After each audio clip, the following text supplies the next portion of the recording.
listening to Bit Harmony, a video game music podcast, and I am back from the break, Matt. I'm back from the break, Seth. I almost called myself Matty for some reason. I don't know if it's lack of sleep. I've never called myself Matty ever. This is my boy Matty over here. I'm happy to be hanging with my boy Matty. Yeah, I guess Seffy doesn't really work the same way that Matty does. You know? My grandmother called me not Sethy, but Seffy. That was kind of her little pet name for me. It was either Seffy or Seth Francisco. That was my grandmother's nicknames for me. Yeah, those are fun. I mean, cute. Yeah, people on my dad's side of the family did call me Matty, but I haven't talked to any of them in like 20 years, so it's not like that.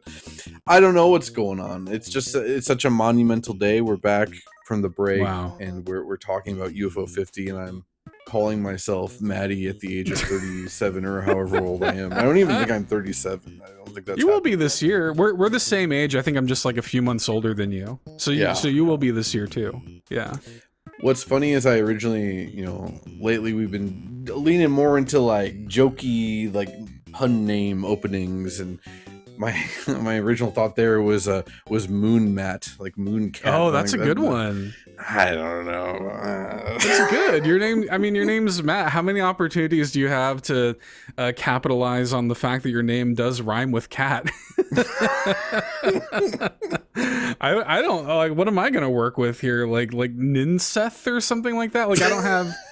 Oh, actually, Ninseth is actually pretty good though. Honestly, Sethside Drive maybe. That'd be pretty good. Yeah, that's pretty good. Honestly, both of those are better than what I had. That's fine. The only other thing I had was in Campanella 2, my favorite line of dialogue is this giant, sexy otter man tells you to chew gum to brighten your outlook. So that's that's what we're going with. Chew gum to brighten your outlook. That's the Bit Harmony way.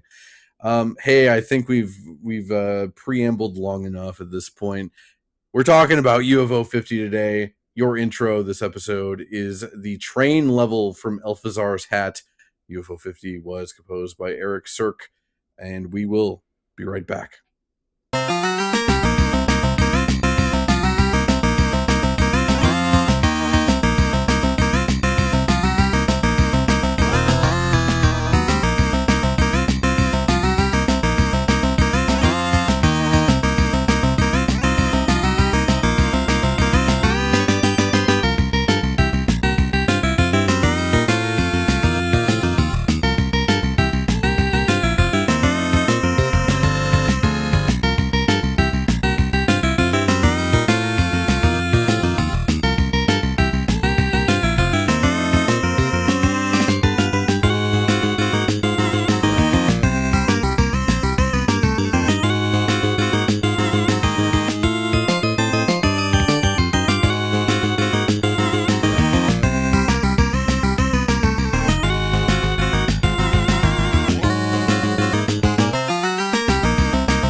And again, that was Elfazar's Hat Train. So I'm guessing we're going to hold back a little bit from going too in depth onto what UFO 50 even is for people who don't know. But the big broad strokes is that this is a collection of 50 games, 50 8-bit games or 8-bit styled games specifically.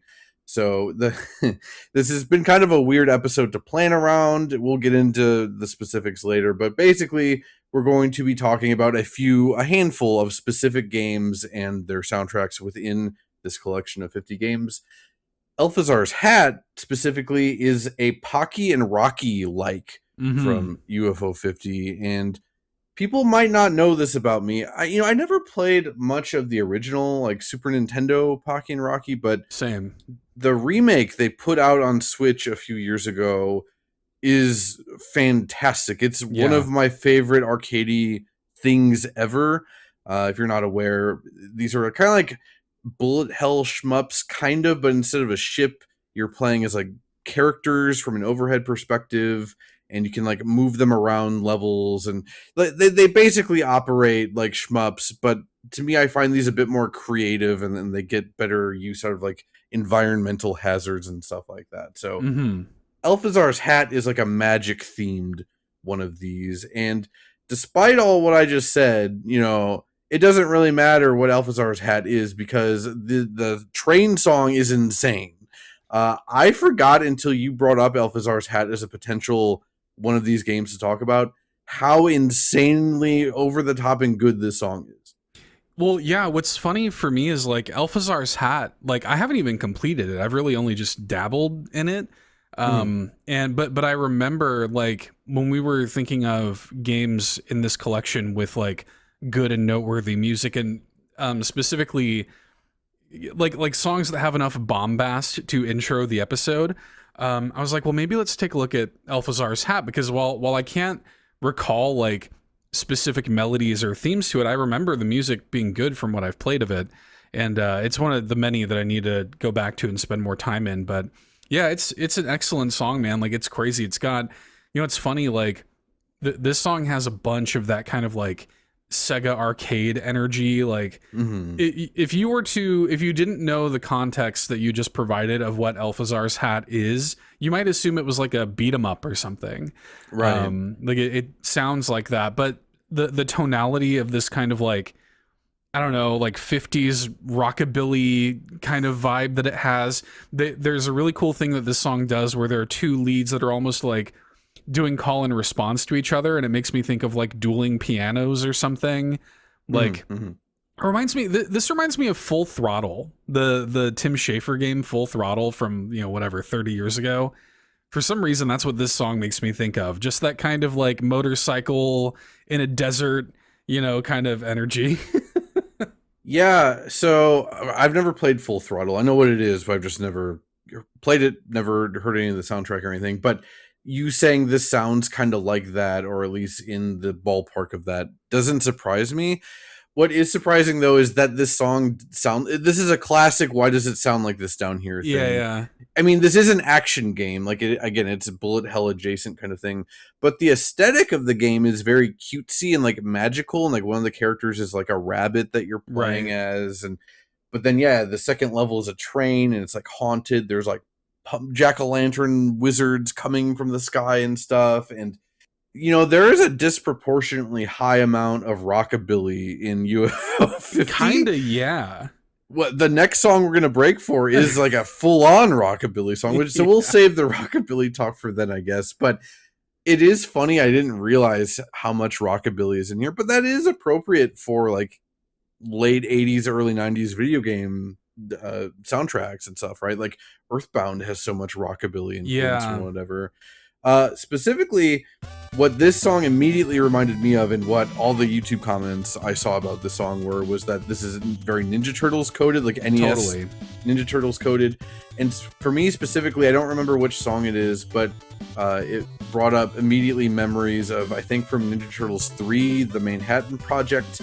Like the first level is like a beach, and the second level is like a surfing level. It's one of those levels that it reminds me of. But again, that just makes it so funny that this is for like a snowy, cutesy, magical, school-themed game, right? But it sounds like this. It's fantastic. Yeah, I love that. Like, I love when you can have this kind of like, weird, tones that are like conflicting with what's happening. And I love that in pretty much any game, but especially in something like this. Like, really? In like a game that looks like this, you have a song like this in it? I love that. And, we're going to talk about it later, but I do really want to emphasize that Eirik Suhrke was out of his goddamn mind with this soundtrack.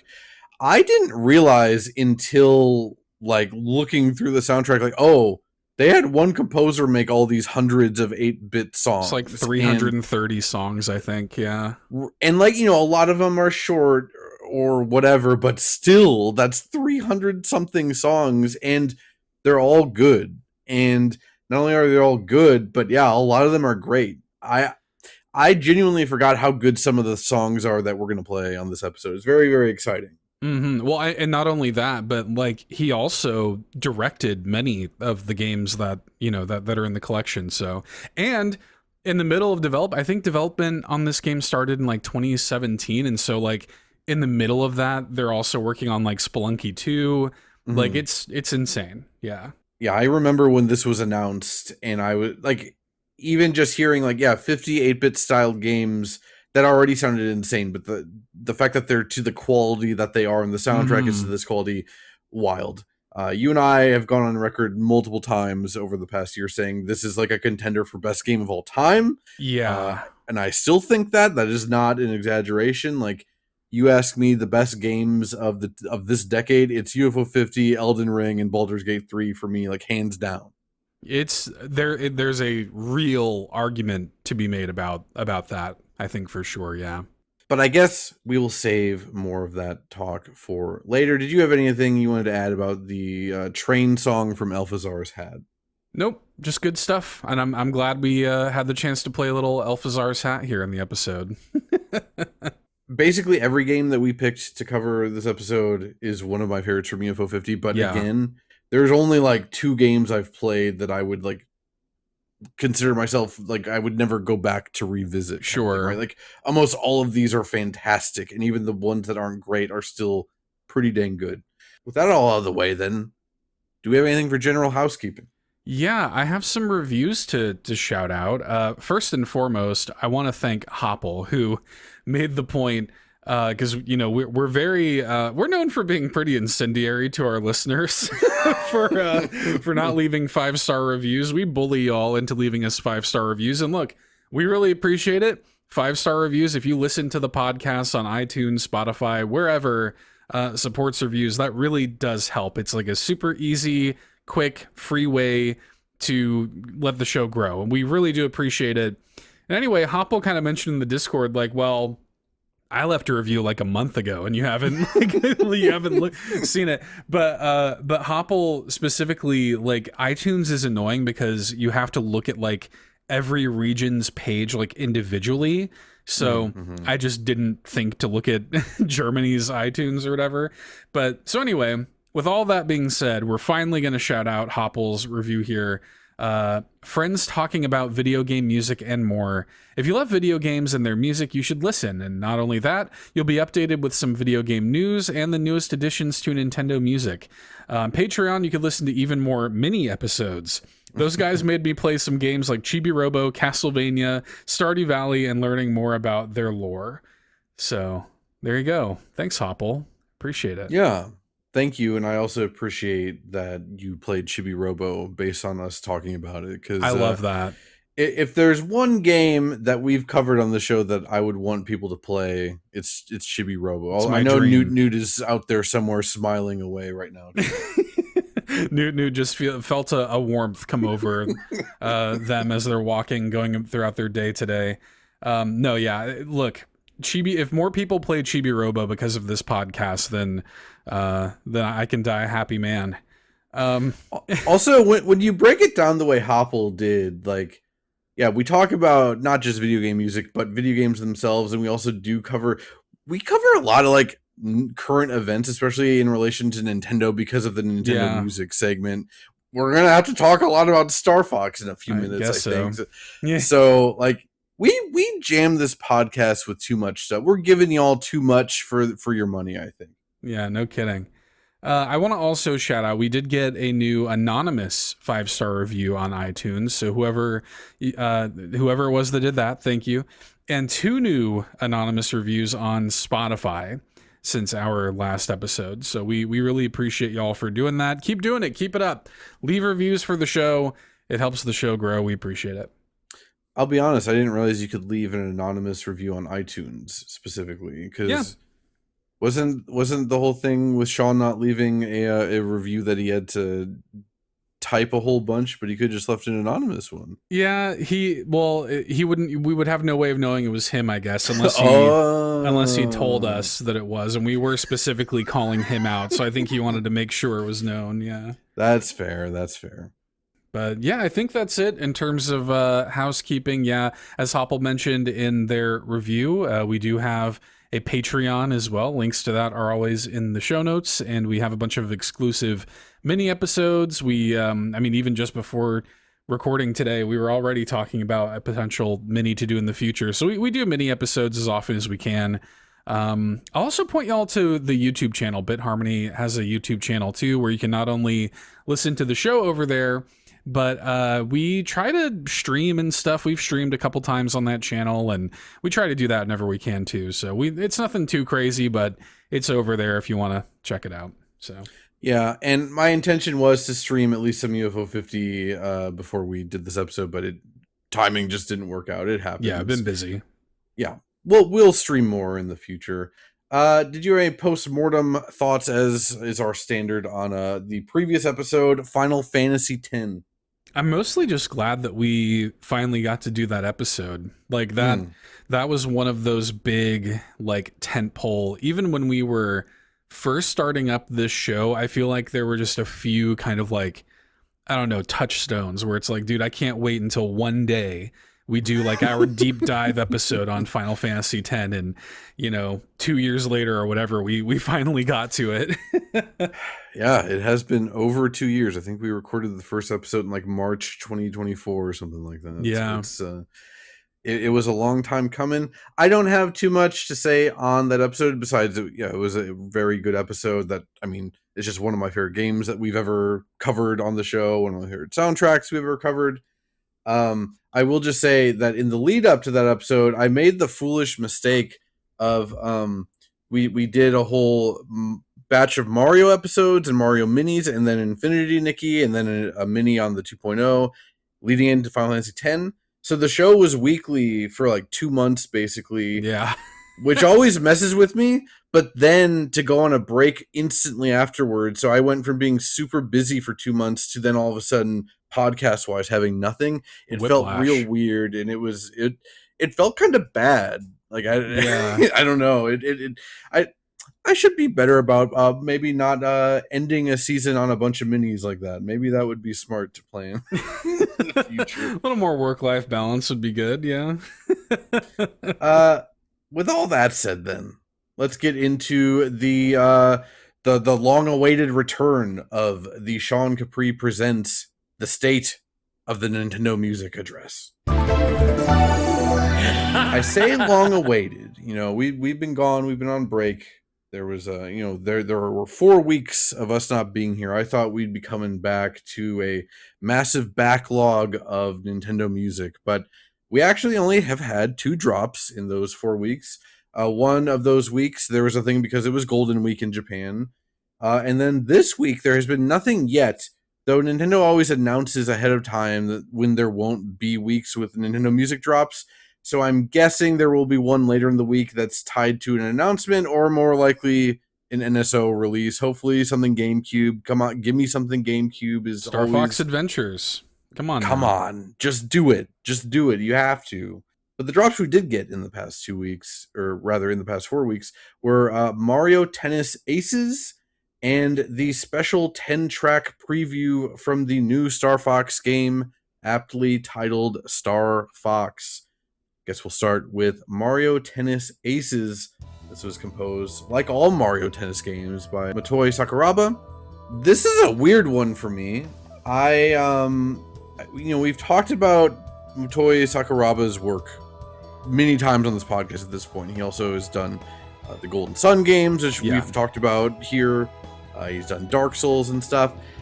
I find his Nintendo work is not usually super standout to me. I agree. Not to say that it's bad or anything, but like the Mario Tennis game soundtracks largely just sound like Mario Tennis. Like even when you fire up the Mario Tennis Aces soundtrack, when you're just listening to like the title screen music and the main menu music and the first handful of songs, I'm like, yeah, this literally doesn't sound that different besides the quality than Mario Tennis on N64's soundtrack. It basically all just sounds the same. I will say, as I listened to more of the Mario Tennis Aces soundtrack, and I own this game, but I don't remember any of the soundtrack, there's some actual cool stuff in here. I want to shout out specifically Temple of Bask and Aster's theme, also known as Temple of Bask 2. I don't know, I was not expecting this kind of sound from a damn Mario Tennis game. It gets into weird, like, ethereal, haunting, like, chanting and stuff going on. I think these two songs are honestly way more interesting than anything in Golden Sun. Yeah, for sure. Well, this is some of that's probably from like the story mode, right? Or whatever approximation this has of a story mode. Yeah, I never played Mario Tennis Aces. It's like one of the few first-party Nintendo Switch games that I just completely skipped, and so I have no like point of reference for the game itself. But it was kind of cool to just kind of flip through the soundtrack and listen to some of this stuff completely removed from that context. And yeah, I agree with the sentiment that Sakuraba's work with Nintendo stuff is largely not super standout. I even think, and I'm sure people will be pissed at me saying this, but like even the Golden Sun soundtrack I think is pretty overrated. Golden Sun in general I think is a little overrated, and I like that game, but anyway, yeah, this is cool. Like, and this is that neat like dark horse out of nowhere drop that I appreciate on Nintendo Music. Yeah, there's an ongoing Nintendo Music thread on Reset Era where every Monday night they're like, all right, predict what's gonna drop tomorrow. Yeah, and it's always the same. It's always the same. Like, give me Super Smash Bros. Give me Donkey Kong Country Returns. All this. I'm like, first of all, the Donkey Kong Country Returns soundtrack isn't even that good. I'd much rather have Mario Tennis Aces than the Donkey Kong Country Returns soundtrack. But yeah, I know, I'm with you. It's well documented on this podcast. We love the more obscure, obscure is not the right word, but more off the wall picks, like Mario Tennis Aces, which who talks about Mario Tennis Aces anymore, especially now like Fever's been out for a couple months. Didn't realize that Sakuraba also did the soundtrack for Fever. He's still out here doing the Mario Tennis soundtracks, which is pretty cool after all this time. Then we got the special 10-track preview from Star Fox. So yeah, probably the biggest news that happened video game wise on our break, at least Nintendo related, was they just randomly dropped a Star Fox Direct one night with no warning, and announced a new-ish Star Fox game for the Switch 2. It's a graphical remake and overhaul of Star Fox 64. And yeah, to go alongside that, they released these 10 tracks from the game for people to listen, which was really, really appreciated by me in this case. You know, I feel like I appreciate these preview things more than you do generally. Like, I kind of like that Nintendo has leaned into Nintendo Music as like part of their marketing material. You know, I that it was more annoying like a year ago, but now that there's so much stuff on here, I kind of like, hey, we're just gonna take a week and give you preview tracks from the new Star Fox game, right? Yeah, I thought this was cool. I'm not even that interested in buying the game. I think it looks good. I just am not really that interested in paying $50 to play Star Fox 64 again, basically. But I was really curious to hear the music, and what's here is great. I'll just shout out that I'm not even a Star Fox person, and the main menu remix or rearrangement here genuinely got me. I was getting genuinely emotional listening to it. Really good. And I think that like the version of Corneria in this is probably like my favorite version of that song. Like, you know, it's really good stuff. I'm looking forward to hearing more of it. And yeah, like the game itself, the way it was, I love the way they revealed it. I love dropping it just out of nowhere. I think that's great. Like, if you're doing a single game thing out of nowhere like that, I think that rules. I don't want you to like shadow drop a full direct like that, but you know, like a little Star Fox thing, yeah, sure, why not? Right. The game, you know, the game itself, I would say I wouldn't say that I'm excited about it, but I'm looking forward to it, if that makes sense at all. Yeah. So for people that don't know, again, Star Fox 64 is like the most beloved Star Fox game. It's kind of the only beloved Star Fox game, to be honest.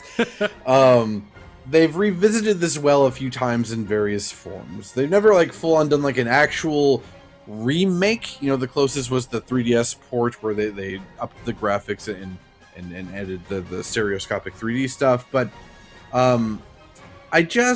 I've played Star Fox 64 so much, and again, I'm not even that big of a Star Fox dude. It's just, my thing was, if you're gonna remake Star Fox 64, I just wish it was less of a one-to-one thing besides the graphics and the new cutscenes or whatever. Like, when it comes to the new art design, especially for the characters that they're going with, I love them.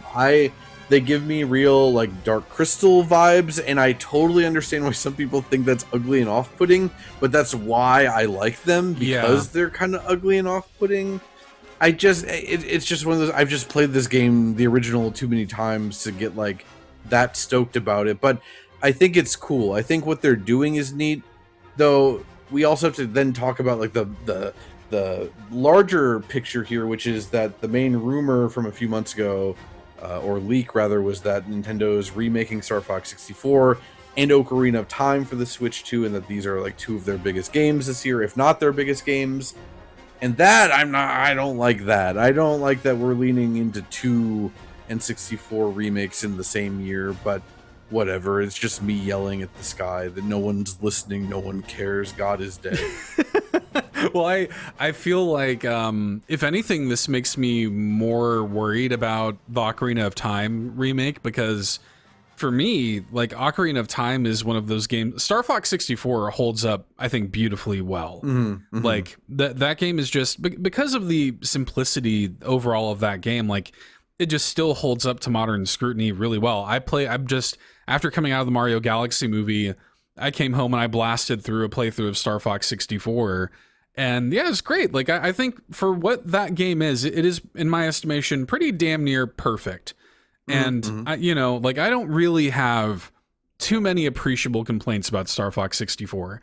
The same cannot be said about Ocarina of Time, which when I replay that in the modern day, like, I always wind up falling off of it because I have all these, like, little issues, and I'm so familiar with the game already. So my hope for the Ocarina of Time rumored remake or whatever was that, oh, well, maybe they'll actually go in and modernize it and touch up some things about it. But seeing how straightforward this remake is, it kind of makes me feel like maybe they won't. But it's also, Ocarina of Time is a more complicated game than Star Fox 64. So, like, in the case of Star Fox 64, I think you actually can kind of get away with just making it prettier and adding cutscenes or whatever. And I think that for their part, there are a lot of people who are going to be picking up Star Fox, and they've never engaged with that IP before the Mario Galaxy movie or whatever, and so it probably does make some sense to have a Star Fox game on the shelf for those people. And it probably makes sense to just kind of like start at square one again and let them play a nice, pretty version of Star Fox 64, basically. And the hope is that maybe it does well and they do like another brand new one. But for what it is, I'm fine with it. I'm excited to play the multiplayer, weirdly. Like, I think that looks fun, but the funniest thing in this direct, or like the most intriguing thing to me, is like the VTuber models you can have for game chat. It's so funny. Like, that's the kind of weirdness I love out of Nintendo, and even just like how funny the presentation of it was. I would like to see more of that in general. But again, I think this looks cool. I don't have it in me to get excited about buying another version of Star Fox 64. And it's also funny that you say go back to Square One, but Square One is the Super Nintendo Star Fox game, which I also think could use a remake even more, because that game runs at like 5 frames per second. I'm not even asking for a big budget one. Well, and I wonder if Nintendo will feel more inclined. We just had like financial reports come out, and that Pokemon Fire Red Leaf Green thing sold really well, and it makes me wonder if maybe they'll like be more inclined to do little bespoke things like that in the future. Like, it reminds me of the 3D Classics line on 3DS, which they were great. Like I would love to, just like little gussied up ports of, old games like that, and I'll, pay $10 for them or whatever. I'd love that. The best version of Kirby's Adventure. It does not drop frames constantly just by Kirby moving slightly. Yeah, like I don't want to, if people are listening to this and being like, why are you upset? I'm not. I do think the new Star Fox game looks cool. Again, I can't get jacked about buying Star Fox 64 game, but I think it looks cool. I think it looks neat, and I wouldn't be surprised if when it comes out, I get suckered into buying it at some point anyway. So it's fine. Everyone just enjoy Star Fox. He was pretty cool in the Mario Galaxy movie. Pretty cool. When it comes to grades, I'm not gonna sit on this too long. I'll just give it a B-. That's my logic. Like, there's nothing too like amazing here. Again, if this was the full Star Fox soundtrack, we'd be talking something different. But obviously, the game isn't even out yet, so it's impossible. So, what's here is cool and good. Just like nothing that's blowing me away, kind of thing. Yep, B- is exactly the number, the letter I had written down here as well. For basically, it's fine. Like it's, I do think that the quality of the music we have here is good. I'm not offended by it. Yeah. Yeah, no, again, the Star Fox music is all great. I'm genuinely excited to hear more, but yeah, this is just a 10-track preview, so I'm not going to give it that high of a grade for that. Let's go on our first full dedicated UFO 50 break then. We're going to go on a Campanella dedicated break. So this is a 3-song break. We are playing you Stage 4 from Campanella 1, the Cave song from Campanella 2, and Polyanka from Campanella 3. And if none of this makes sense, we will try and make sense of it together on the other side of the break. So we'll be right back.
And again, that was Stage 4 from Campanella 1, Cave from Campanella 2, and Polyanka from Campanella 3. So I think before we even talk about the songs that we just heard, I guess this is maybe where we should talk a little bit about UFO 50 as a whole. Mm-hmm. And that's kind of why we went with this Campanella break first, because you and I both agree that Campanella kind of represents not just UFO 50 so well, but also like the meta narrative of the story that UFO 50 is kind of trying to tell on the back end of things. So UFO 50 is this collection of 50 games. It's being presented to you as if there was a company called UFO Soft in the 80s that is like now defunct, and that this team found this collection of games, the code for these games, the source code, in like a garage or a storage unit, and then they've re-released this collection of all their old games from the 80s. And so in this alternate reality 80s where UFO Soft was around, Campanella was like their first huge hit. They ended up rebranding themselves as UFO Soft because of the success of Campanella. The pilot character became their mascot, and it is, as far as I'm aware, the only thing in UFO 50 that has 2 direct sequels and multiple spin-offs from it to give you an idea of Campanella. And again, this is all fake, of course. Like, this is all just designed from a what-if scenario. Them saying, well, in this universe, Campanella was a huge success, and that all this stuff spawned off of it, right? And so Campanella, the original, is this kind of, how would you describe it? It's kind of like balloon fighty in that it's very physicsy. Yeah. Like, you're trying to navigate a UFO around by like pressing or holding or tapping the button to spend fuel to propel yourself, to hover or to move in the air. You have a swipe, and you're just trying to get to like the end of each stage, and hazards are in the way, hijinks ensue. Is that like a pretty succinct way of describing it? Yeah, the balloon fight thing is apt because you have to worry about things like your momentum and your positioning. So like the Campanella, the UFO that you're actually like piloting and controlling through the game can be very fragile. Like if you're bumping into stuff, you're gonna blow up, lose a life, whatever. And yeah, you're expending fuel, so you also can't just kind of like stay put. You have to keep moving. You have to worry about replenishing your fuel and taking out enemies and obstacles to replenish that fuel. And yeah, getting to the end goal, there's also this kind of like there's these like coffees that are like kind of like side collectibles to get as well, boss fights and things. And yeah, it's just a really good, like, it's funny because when you're looking at like the totality of the package, you can kind of see why Campanella would be the one to break out, like why that would be the hit. I think it has the most kind of like unique personality out of a lot of the stuff in the kind of early days of UFO Soft. Like if you look at some of the other games, you could understand why something like Mooncat doesn't really catch on, or you could understand why some of these other things kind of fade into obscurity. But Campanella, I think has enough of that kind of unique flavor while also being just a good and satisfying video game. Makes sense why this became kind of the thing. Yeah, so it's interesting, right? Because the collection of 50 games covers from 1980 to 1989, like the whole decade of games that they released, or again, in this fiction that they released. Campanella, the first one, doesn't show up till 1985. I made sure to write the dates down for all these games because I think it's so interesting to look at that evolution in the game, especially for the Campanella series. And hey, what came out in the real world in 1985? Super Mario Brothers. Yeah. Like, it makes perfect sense. Every game in UFO 50, to varying degrees prior to Campanella, feels like smaller scale, and kind of like what do you call those? Like the black label cartridges on NES games, like the more simple golf and tennis and Wrecking Crew and stuff. They all, most of them are like single screen affairs and like simple like puzzle games, maybe a little bit of action like Ninpeck or whatever. But Campanella feels like a big leap up where, they found an aesthetic that works. This is one of, if not the biggest soundtrack of UFO 50 games up to this point. And yeah, it controls uniquely with this like physicsy kind of goofiness going on to it. Also, it's a pretty long game too. It's like what, 5 worlds, I think, and like you said, there's all these hidden. Every stage has a hidden coffee mug. You even have to get to the right spot in the level that like has an invisible trigger to even spawn the coffee mug. There's a lot of secrets to find here, and I think the first Campanella then really represents like UFO 50 as a whole in a really interesting way because of that. And then you get to Campanella 2, which came out in 1987, and this half of the game keeps that same like UFO physicsy balancing fuel and whatever aspect, but then it's also like Blaster Master, where you can land the UFO and get out of your ship, and then you're tiny exploring the overworld until you find a door to go in, and then you get like a full side-scrolling, like zoomed-in view, kind of like Zelda 2 or Metroid. So it's like this pastiche of a bunch of different real-world NES games, again, specifically Blaster Master, combined with UFO 50, and then you get to Campanella 3 in 1989, one of the last games they released, and that's like this on-rails shooter, kind of adjacent to Star Fox, like we just talked about, or even more aptly, I think, is Space Harrier. Yeah. And it's so interesting to see that evolution. Again, to talk about it from a UFO 50 history standpoint, like you can see the commercialization of their game design in real time just through the Campanella series. Now, you also get into like the design of UFO 50, right, where they're trying to convey this story on the back end without it being obtrusive or anything, of like what designers were like coming and going from the company at that time, and like whose edicts they were following and whatever.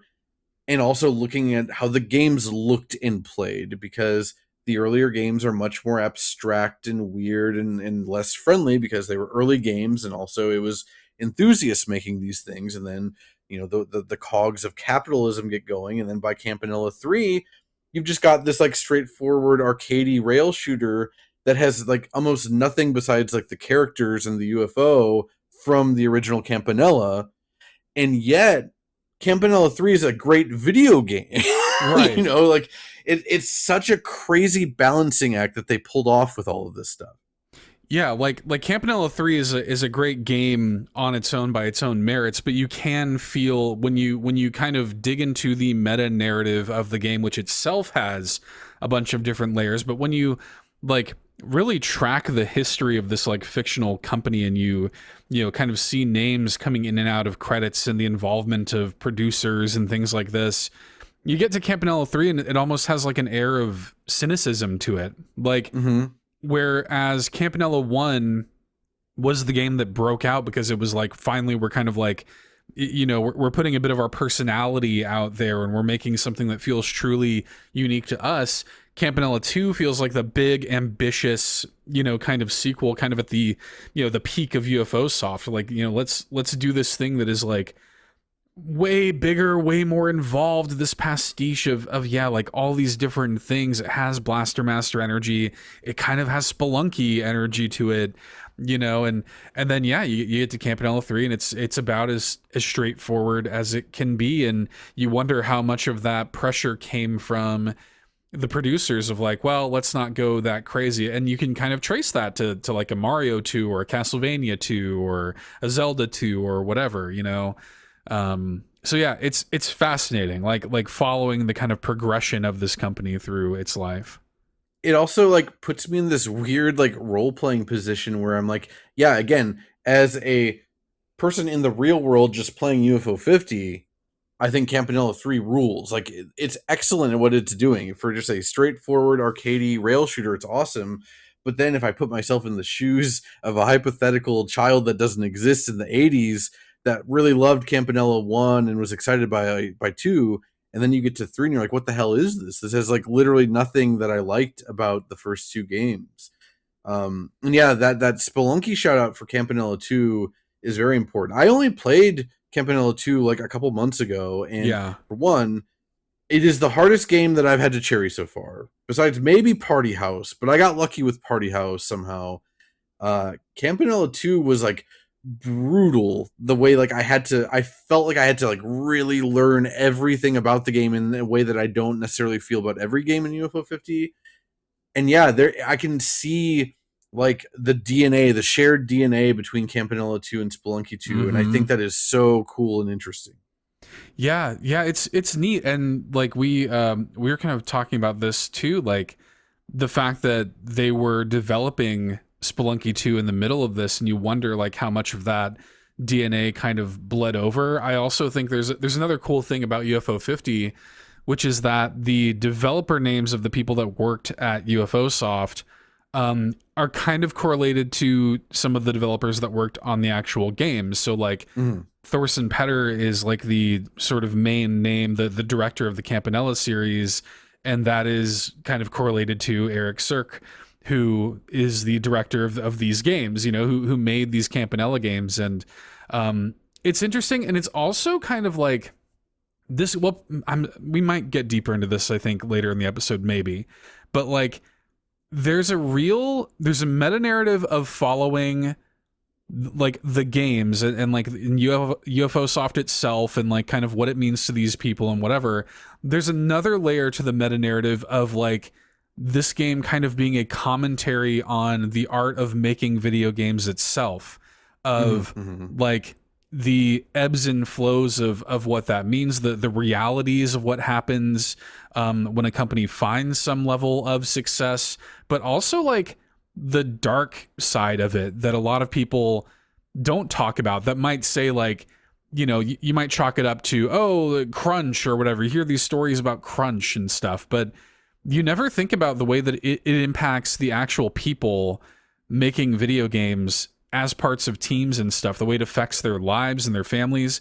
UFO 50, if you want to dig into it, like UFO 50 even gets into stuff like that. And that's why to me it just becomes this really beautiful send up about not just video games, not just this era of video games, but also like the way video games are made and the people who make them.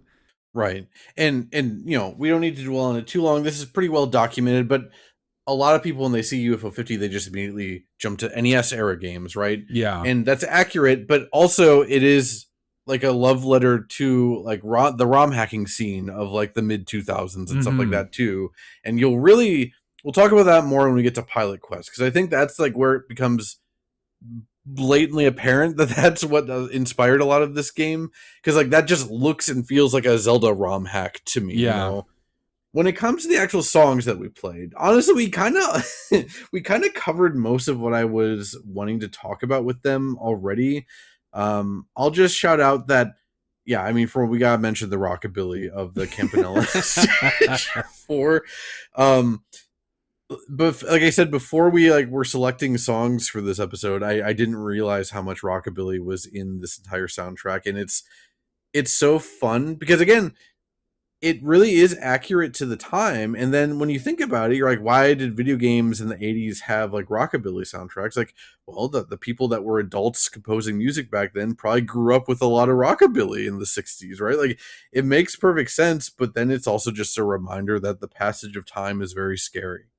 Well, and not only that, I think that there's a real, especially when it comes to Japanese developers, which I don't think UFO Soft is, but just in that era of video games, so many of them being made by Japanese developers, like a lot of that kind of American culture also with that kind of like 50s rockabilly style, I think is present in a lot of games of that era, because that's something that was attractive to that culture and still kind of is, actually. Like, I think Japanese culture is still, got a little bit of that, but it's cool to see it represented in the music, like to have Campanella, like that stage 4 song, like they've replicated like little harmonica trills and stuff. Like, it's so good. I was trying to like think of like the vibe of this that I'm really like attracted to. Like you mentioned Earthbound. I think Earthbound has kind of this like 50s Americana rockabilly kind of energy to it.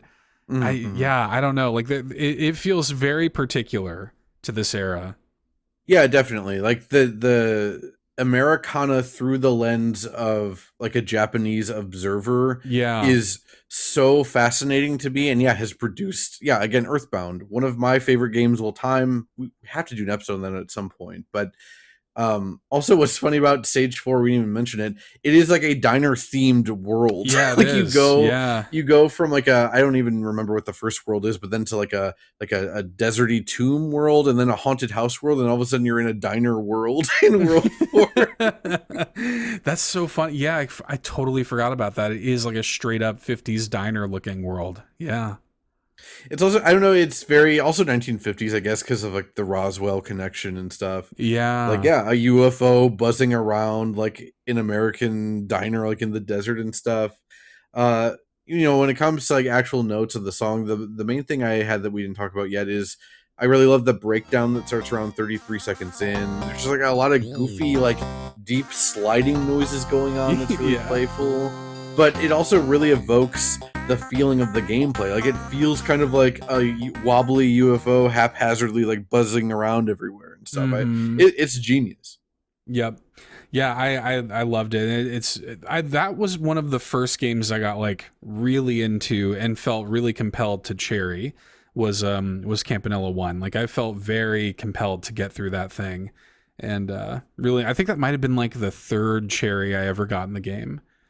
So, trying to remember, it was either Velgress or Seaside Drive for me was the first cherry. I don't remember. Velgress was my first. Yeah, Velgress was my first, but I think Campanella was an early one for me, but yeah, really good.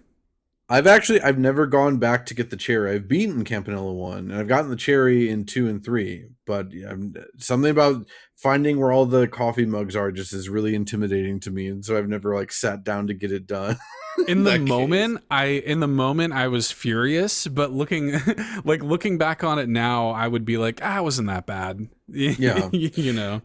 That's how I feel about like a lot of the cherries I've gotten. Like, I mean, again, we don't need to put all our general UFO talk in the Campanella area of the podcast, but the joy of UFO 50 to me as a video game is that like, hey, there's like, I've put over 150 hours into this game. I still have like nearly 20 games I've never even fired up. Like I don't even know what some of these things look like. There's something so satisfying to me about sitting in bed or on the couch one night and just being like, I feel like trying something new in UFO 50, and then getting super into it and getting sucked in for like 4 hours and getting the cherry in one sitting. That is like my favorite feeling, and I've experienced it time and time and time again in UFO 50. There's a part of me that still would like to get the cherry in every game, but it's too. I'm at like 22 or something now, and I'm just like, it's too much. I don't have it in me, I don't think. But yeah, Campanella 1 is near the top of the games I'd like to go back and get the cherry in. Oh yeah, you can do it for sure. I have not cherried Campanella 2. I don't think we even really explained what cherries are or why that's important. We did not. So when you the way the game is laid out, you see all 50 games. They're all available to you right from the jump, and you can go through them chronologically, however you want to go through them. You can pick them up, and you literally like pick up and dust off the cartridges. And when you complete the games, you get the gold, like the cartridge turns gold to denote that you have finished and cleared the game.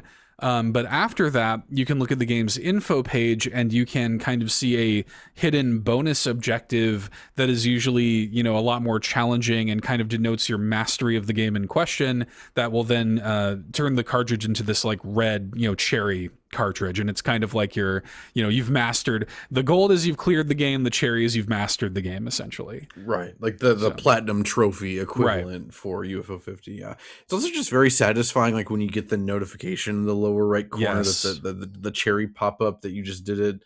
Yeah. I love UFO 50.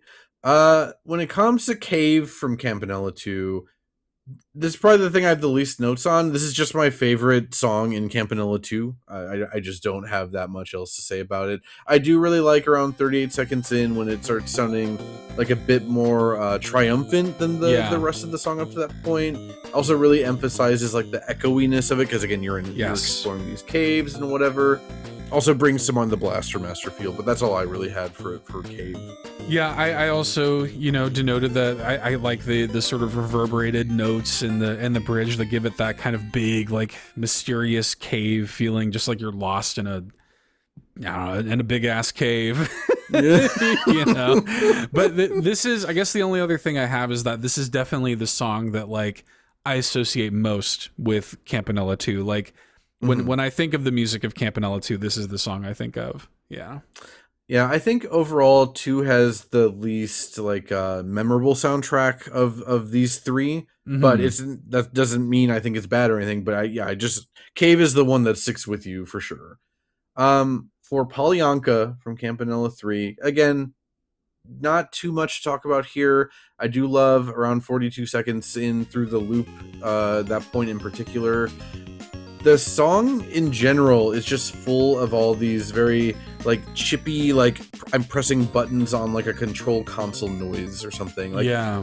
Reminds me of Star Trek, which makes sense. You're piloting this ship through hazards in outer space and shooting stuff down or whatever. But yeah, I really like that part of the song because there's even like it leans into that fully at that point, and there's even like an 8-bit theremin going on. I'm always going to lose it when there's like 8-bit theremins happening. Oh, hell yeah. Yeah, I love a theremin. I think what's neat about this, and it's a cool experience to, like, do this for this episode of the show, to get to, like, sit and listen to these songs back to back to back, because what struck me is, like, this sounds like a Campanella song. Like, they've kind of created their own oral identity inside of this series that is inside of this game. like Campanella almost has its own kind of vibe that Campanella 3 still manages to tap into, and I think that's really cool. The other note that I had is not about the song, but like the title of it, like I don't know, something about Polyanka, which isn't that like the first like set of waves or whatever is Polyanka, isn't that what that is? Something about that, like, and its placement in like the late 80s and this kind of like, Russian scare kind of moment. Like, I wonder if that was kind of something they were going for. Like, it's so interesting to have like a stage named like that has that kind of Russian energy, and that gives it a different vibe to me too. I didn't think about that, but I did note that the title of the song itself is really fascinating to me. It feels so unique and of its own in a way that a lot of the other songs of this entire soundtrack don't.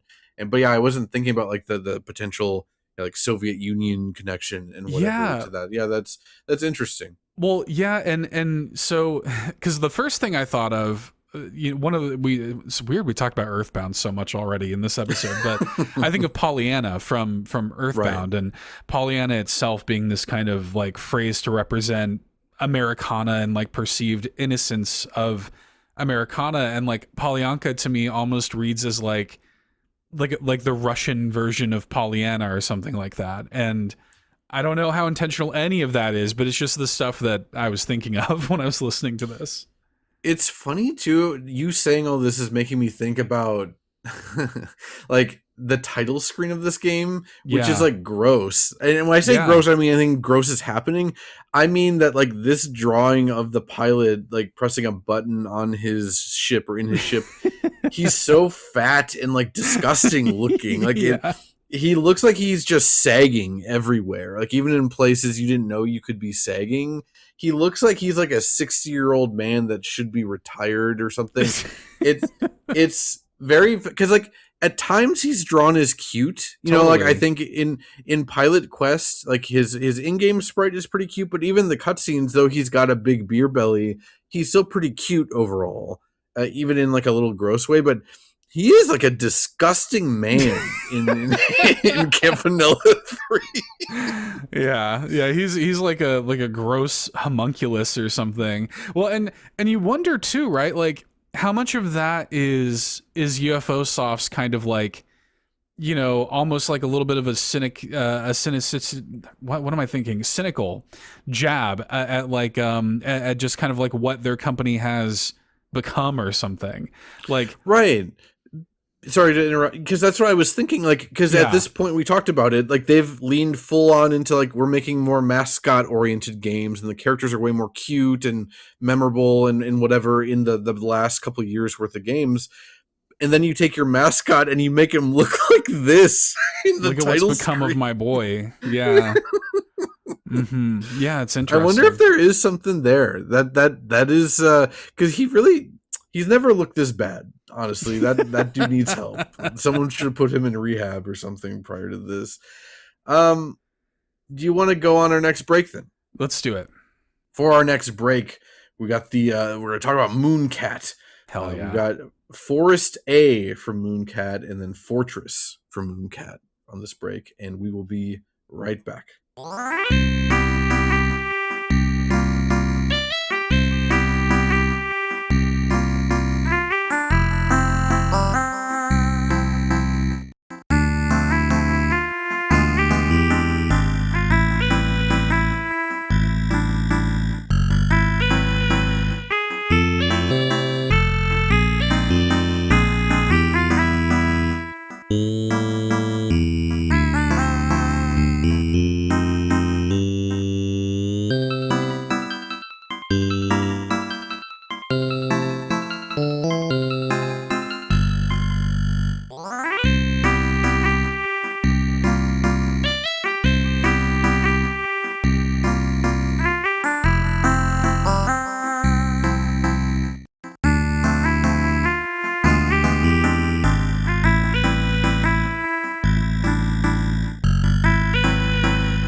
And that was Forest A and Fortress from Mooncat. Okay, so I haven't looked. Did you end up finding any like YouTube comments that you wanted to share on this episode? No, so when I went in to start making my notes and stuff, I saw that you already had a bunch of them. So I was like, you know what? I'm just not even going to look at the YouTube comments at all. I'm just going to let myself be surprised.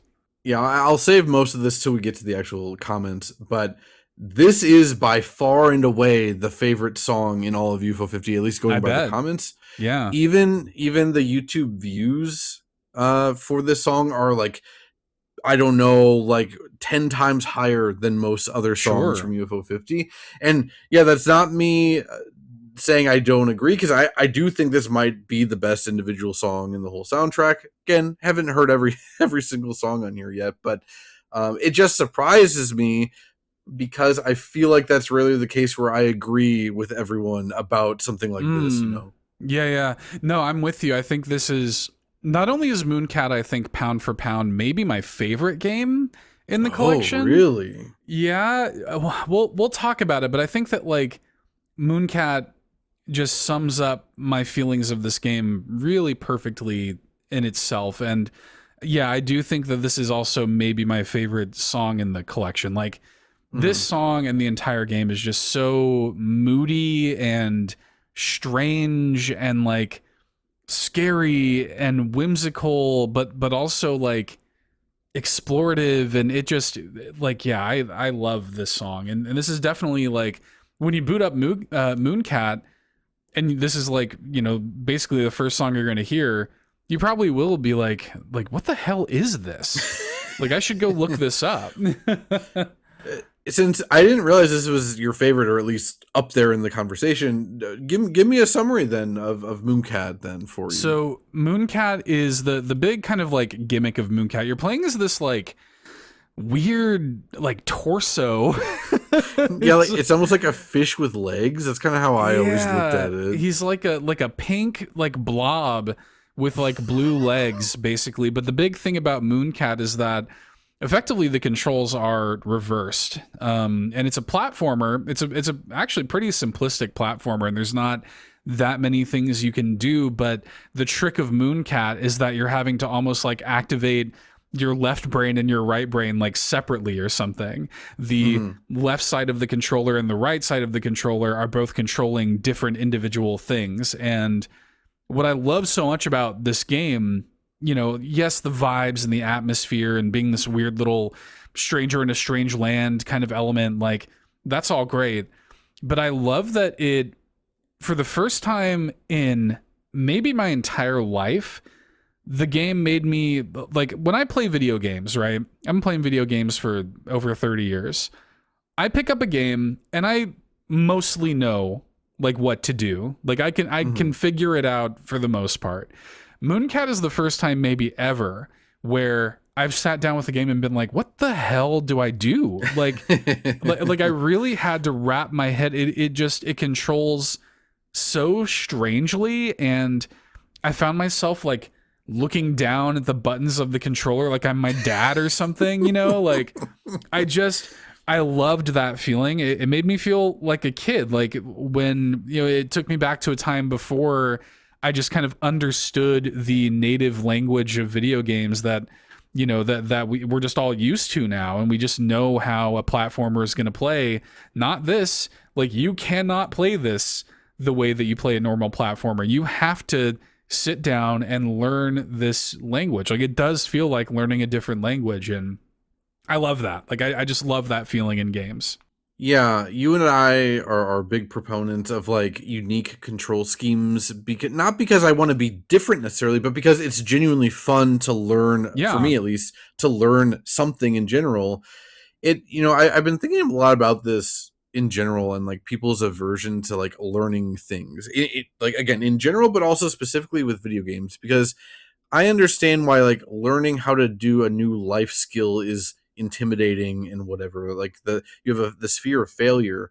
It's interesting to me with video games because, to me, since video games, there is no real failure. Like, nothing's going to happen to me if I die in Mooncat in real life, you know? You die in Mooncat, you die in real life. That would be horrifying. I would have been dead in the first 5 seconds. But it's weird to me that, like, people are so averse to learning anything that they don't even want to learn something in a video game when it's fun. We can try and describe the controls in Mooncat, but like it's probably not going to stick with you until you really get your hands on it. But basically, if you want to move left, you have to hit anywhere on the D-pad or the left analog stick. Any button, any direction, that just moves the character left.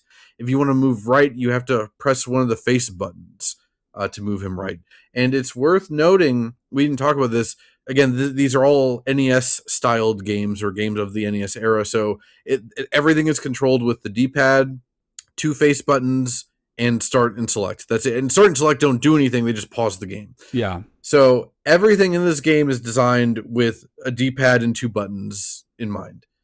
And the idea that like we're going to reinvent how you engage and interact with a side-scrolling platformer, like this benchmark of video games, and we're going to completely change the design language in this tiny little game within UFO 50. It's crazy.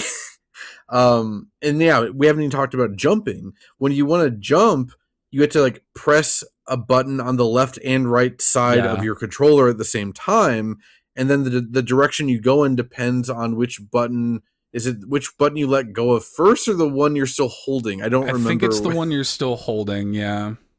And so you get into all these scenarios where even just avoiding basic stuff like fireballs or spiders that are not even moving quick or whatever, it can still be kind of tricky because you don't have like the built-in muscle memory of Mario to help you here. Mario can't help you here. No one can help you here. And the game does other stuff too. Like, yeah, if you press both buttons while you're in air, you slam down and they get platform puzzles out of that. And I think if you double tap a direction, you do like a slide and a run after that. And they get like a whole game's worth out of this unique control scheme, really. Now, I say a whole game's worth. It is, again, worth noting, if it wasn't obvious, most games in UFO 50, pretty short, right? Like you can beat most things in here with little issue in a couple hours.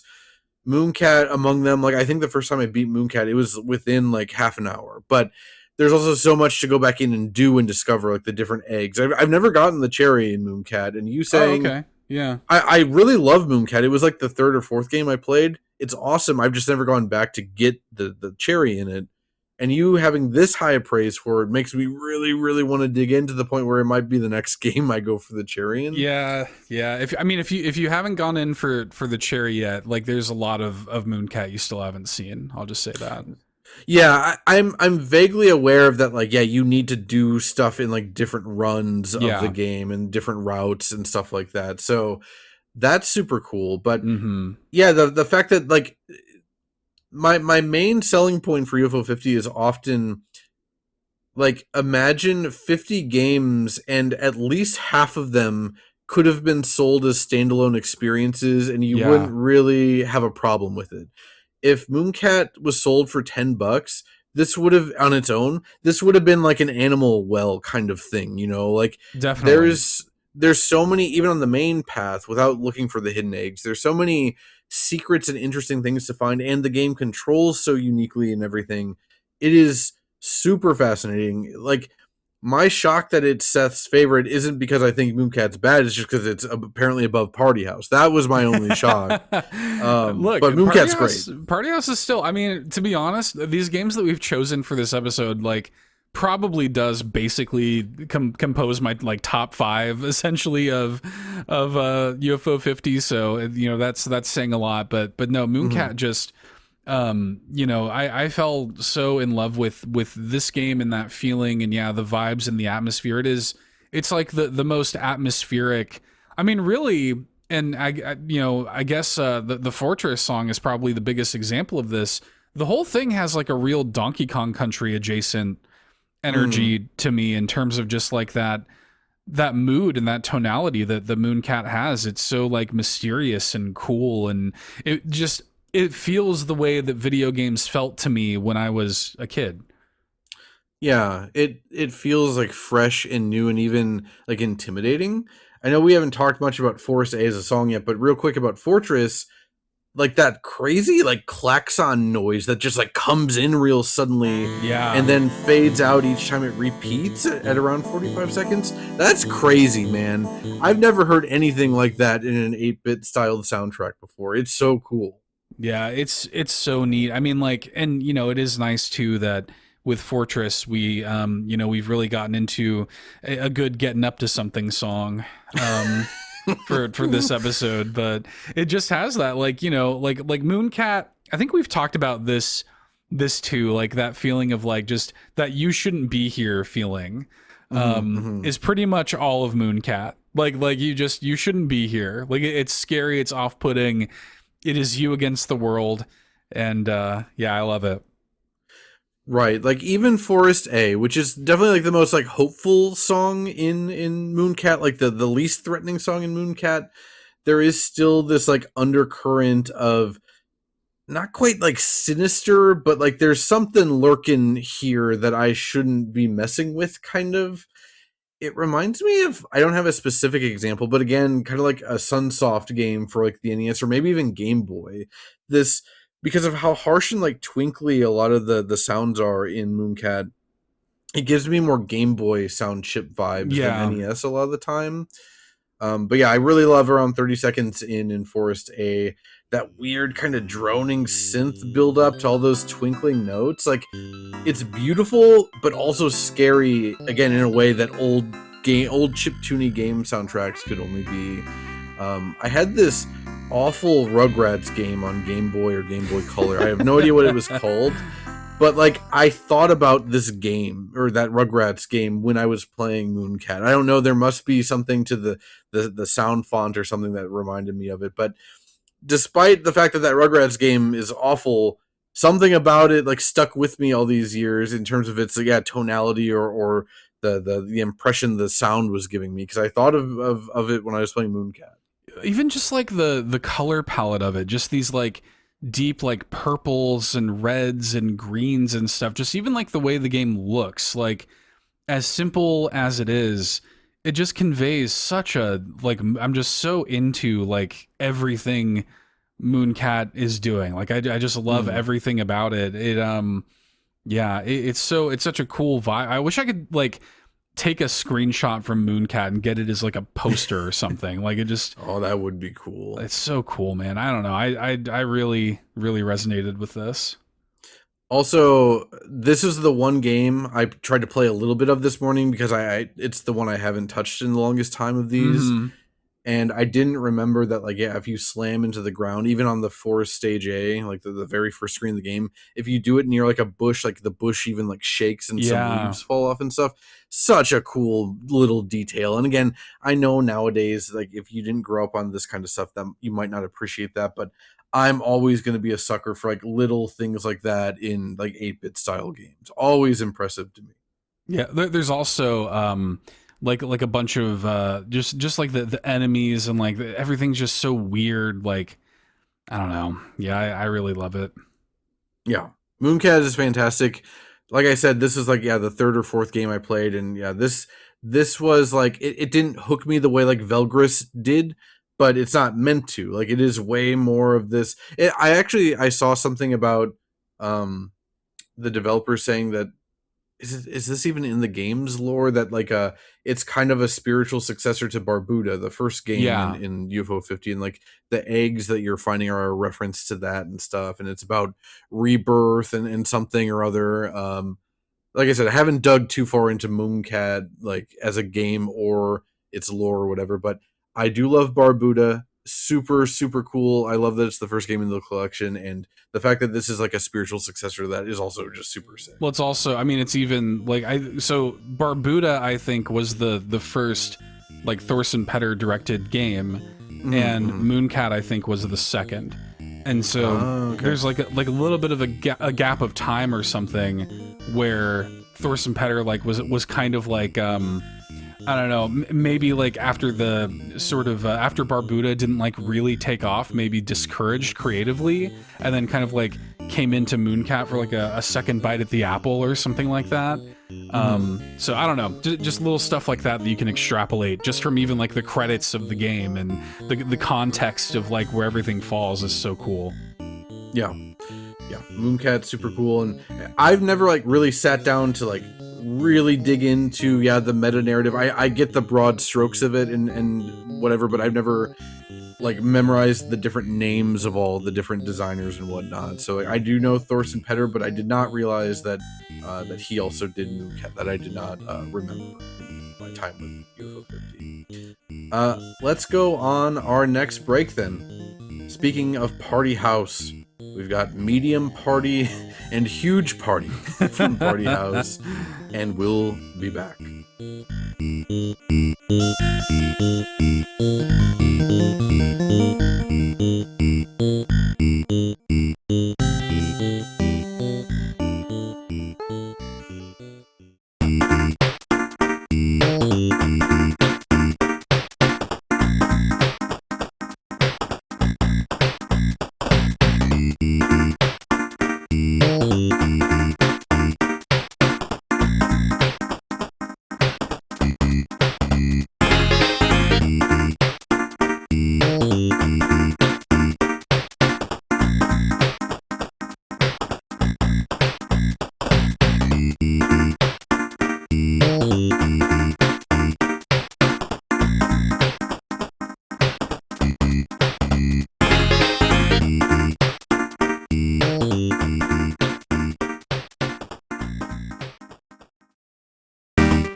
That was Medium Party and Huge Party from Party House. It's very funny how often I'm having to say Party House. So, Party House, I guess we kind of fell into this rhythm. I kind of like playing the songs, coming back and describing the game itself, and then getting into the songs for this stuff in particular.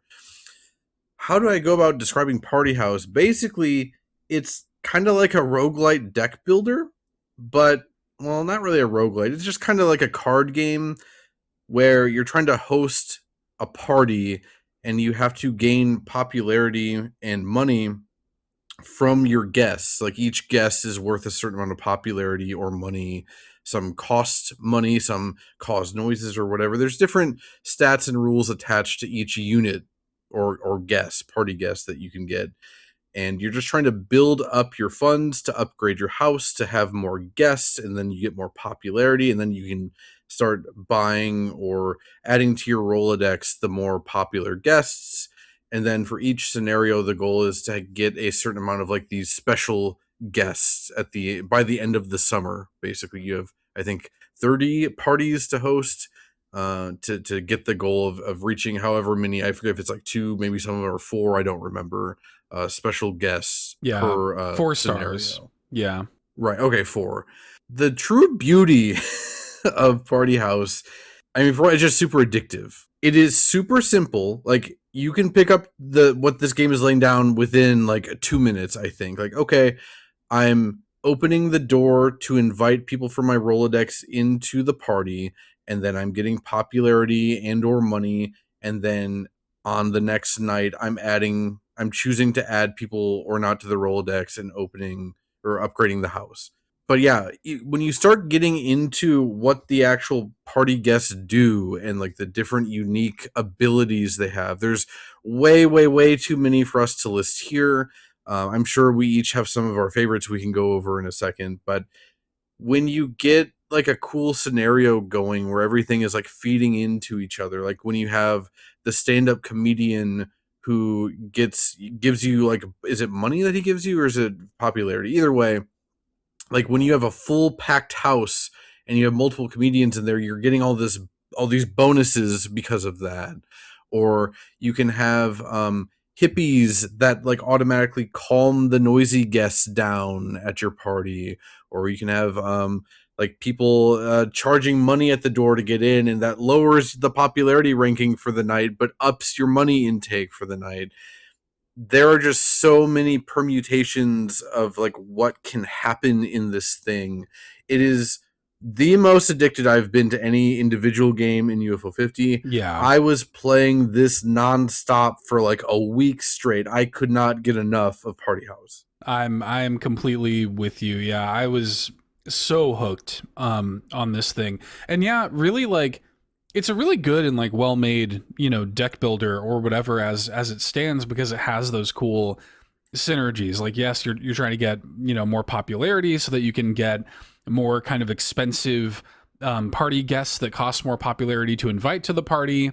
Also, you want to get, money as much as you can so that you can have more space for as many guests as you can, which then gives you more potential popularity in all of this. So eventually you have to spend a lot of popularity to invite these kind of special guests, which are all like mythical creatures. There's like aliens and genies and unicorns. Yeah, and like a T-Rex and like a mermaid, like just all these like kind of mythical creatures or whatever that you can invite to a leprechaun, like to make your party like really crazy and special or whatever. And yeah, you end up, like with any good deck builder, you end up finding these cool synergies. Like one of my favorites is you can have like a door greeter who, when you play his action, he welcomes in the next guest, and if the next guest has like a special ability, it will trigger it automatically when he welcomes them in, which is great. And it's really great in situations like when you have one of my other favorite characters, the introvert, who his special ability is he gets more popularity for as many empty spaces as there are in the house. So if I can have a situation where early on I have the greeter welcome in an introvert, and I just have that pop and I have like all of that empty space giving me popularity like right away, like it's such a cool synergy, and stuff like that works so well. And it also has this great press your luck kind of system, because you cannot have 3 troublemaker. You have this like kind of like trouble, these red X's above some of the characters, and you cannot have 3 of them in your party. So it's this constant system of pushing your luck, of how many can I get away with having here? How do I reduce like the trouble so that the cops don't get called and break up the party? Like it's a brilliantly designed game, and the creator of this one, John Perry, who I think in the game, I think it's Smolsky in the game is the director, and he has like a board game background. And you can tell, like in the games that he's directed, like you can totally tell that he has that kind of like board game, strategy game background. I think you could just release Party House as like a card game, like a board game or a card game, and it would be like a phenomenal one of those. It's great. I would spend $15 if you give me everything that's here, but then maybe just make the house system a little more complicated. Like different houses also have different effects. I think is a perfect way to like expand on the ideas of this. But for like a single game among 50 in this collection, it is incredible how much. Again, I think I've played over 12 hours of this, and it's just one game out of 50, and it's. And I still go back and play it sometimes just because it's just fun. It's just fun to just go in there and start doing a random run, even if I'm not going to make it. I will say the cherry in this one is getting a streak of... Dude, I still haven't been able to do it. I'm so pissed. It's getting a streak of 5 wins in like a random scenario mode.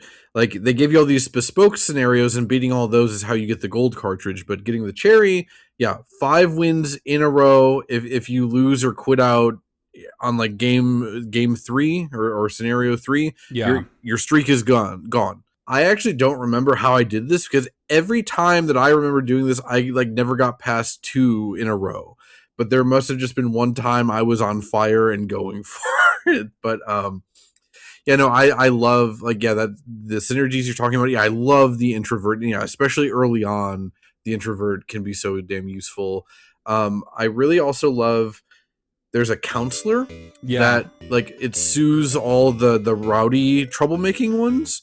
So like you can have a bunch of like you can start getting risky with it and getting like celebrities and stuff that cause rowdiness to build up. But then if you activate the counselor's ability, it just soothes all of them. So you get all the positive effects of the rowdy party goers, but then you get rid of the one negative aspect of them. And then if you get the bouncer or the professional wrestler, then you could just have them kick the counselor out after that, because she doesn't give you anything once you've used the ability, and then you've freed up a slot to get something else cool going on. I love that stuff. It's incredible. I'll also just shout out the climber. I love not it. Like not a rock climber, but a social climber, and she starts off.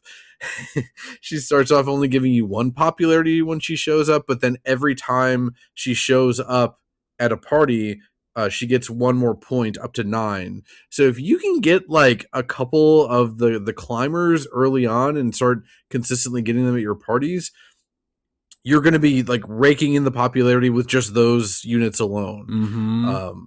Again, there's so many units here, and they all do so many cool abilities, like the driver that can like go pick up anyone in your Rolodex that you want. Helpful. It's so damn useful. It's an amazing game, and again, I can't get over the fact that it's just one game among 50. This thing costs like $25. Yeah, it's normally. $25. This is like the best value in gaming of all time, just for Party House alone.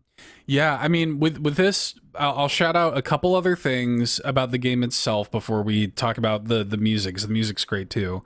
But I love, first of all, some of the best sprite work I've ever seen. Like, in terms of like this era of video game, these sprites are so damn expressive and personable, and just like the color work on them, it's like, it's really astonishing, like how much they've managed to squeeze out of these sprites. I love just all of these characters. I think they're great.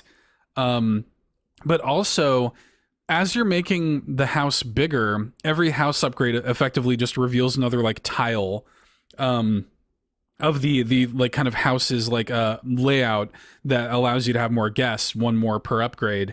As you're filling that out, more pieces of the house are revealed, to where you're uncovering like a couch, or like when you fully max out the house, the Campanella is like there on the ground, and it's so cool. Like I love all of that stuff. And there's also this cool thing with UFO 50. Again, it's like meta narrative. Once you know these things, you can kind of find these cool little pieces of connective tissue and Easter eggs. Like we've talked about this, like in Mini and Max, like you can just hear the party house music, which adds such a cool like layer of connection to another game in the collection, and like the party house couch is the couch that was at UFO Soft. Like they've worked that stuff in. It's so neat. Like it makes this whole thing feel so alive. Yeah, we're not going to have a dedicated Mini and Max break. Unfortunately, that from what I remember, that soundtrack is just like way more atmospheric. It is cool, but not really something I wanted to spend time like having people listen to. But I think Mini and Max is one of the best games in UFO 50 period. And yeah, it draws in all these references from other previous games in the collection. And yeah, the implication then is that her older sister, Minnie's older sister, is locking you in the closet because she's a teenager and she's throwing a house party and doesn't want the kid and the dog hanging out, getting in the way. And that's why you can like hear behind the door softly the medium party music going on in the background in Mini and Max. So cool. It's like, so wait, this is happening like in the party house. Mm-hmm. Like, it's so neat. Like that's such a cool like piece of connective tissue, and you only get that little moment. You only get that if you're already familiar with Party House. Like, if you had just jumped into Mini and Max first without realizing that, you would never pick that up. It would just be another piece of music. It's just the coolest damn thing, man. What a game. Incredible. I guess speaking of medium party, then we can talk about that a little bit. For me, this is probably the song I most think of when I think of UFO 50 at this point. It's like coming home again, genuinely. Like, I was just so happy listening to this song this morning. Like I said, Party House is just my most played game on UFO 50. And then also, medium party, like when the house only has 2 rows at max. This is just when I did my best work in Party House, if I'm being honest. For one, easily my favorite of the 4 party songs in Party House. But I just feel like when you start getting into large, it can just be like you have too many tiles open. Again, unless you're doing a build around like the introvert or whatever, then I understand. But there's like all these things. It's like it gets to be too much, and I don't want to fill the house up, but then I do want to fill the house up. But it's to the point, we'll talk about it in a second with Huge Party. I've never heard Huge Party in game before. My first time hearing this was actually the other day when we were selecting music, because I never bothered getting the house that big. So I'm like, I don't want this. I don't want it to be this big. So you saying that you can see the Campanella when you're uncovering parts of like the Huge house party, that's super cool. Now I want to check that out, but I've never seen that before. I think it might be like, it's in like the bottom right. Like, it might be the last tile that you can unlock. Yeah, the Campanella is just there. And it's just neat. Like, it's just cool. Like, and I've had like some truly ridiculous builds. Like, I've only done it a few times. But I think when I did that, for example, like there's the bartender character who, he will give you cash for every like troublemaker, and you can have such a crazy, like heinous setup with that bartender because you can have, like you were talking about, you can get the troublemakers in, you can have the that bonus applied to the bartender, but then you can just like either wipe the trouble or have like a character like the dog who removes a point of trouble for every dog there is. So, and then if you have multiple bartenders, it's like, forget about it. Like, dude, I had a setup where one of my runs, like I was just maxing out my money like every turn,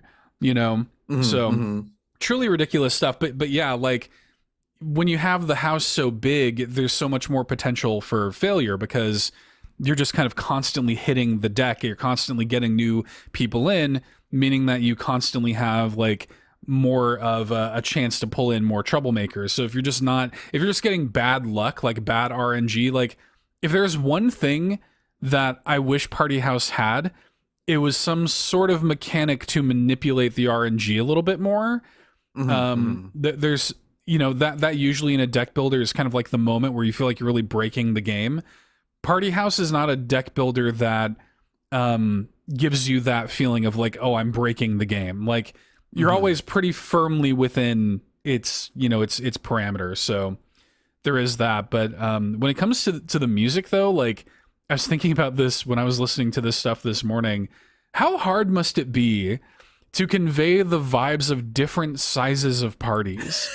I have that same note here because like with medium party, it feels like there's like a general like malaise going on, like it's nothing crazy, kind of mellow. Yeah, it reminds me, we used to do Friendsgiving every year back when I still lived in Ohio pre-COVID. Yeah, and like Wilk and everyone would go to gyms in Columbus, and I think the last year we did that, 2019. Like previous years, we'd stay up till like 3-4 in the morning just being degenerates. And then in 2019, I think we were like, nearing 30 at that point. And then it was just like, it's 10 p.m. I think I'm ready to go home. Like, yeah, that is definitely like the medium party is like that kind of you and your friends are still able to hear each other speak, at the party. And yeah, it's 10 p.m. I'm ready to go home. That's kind of the vibe of this.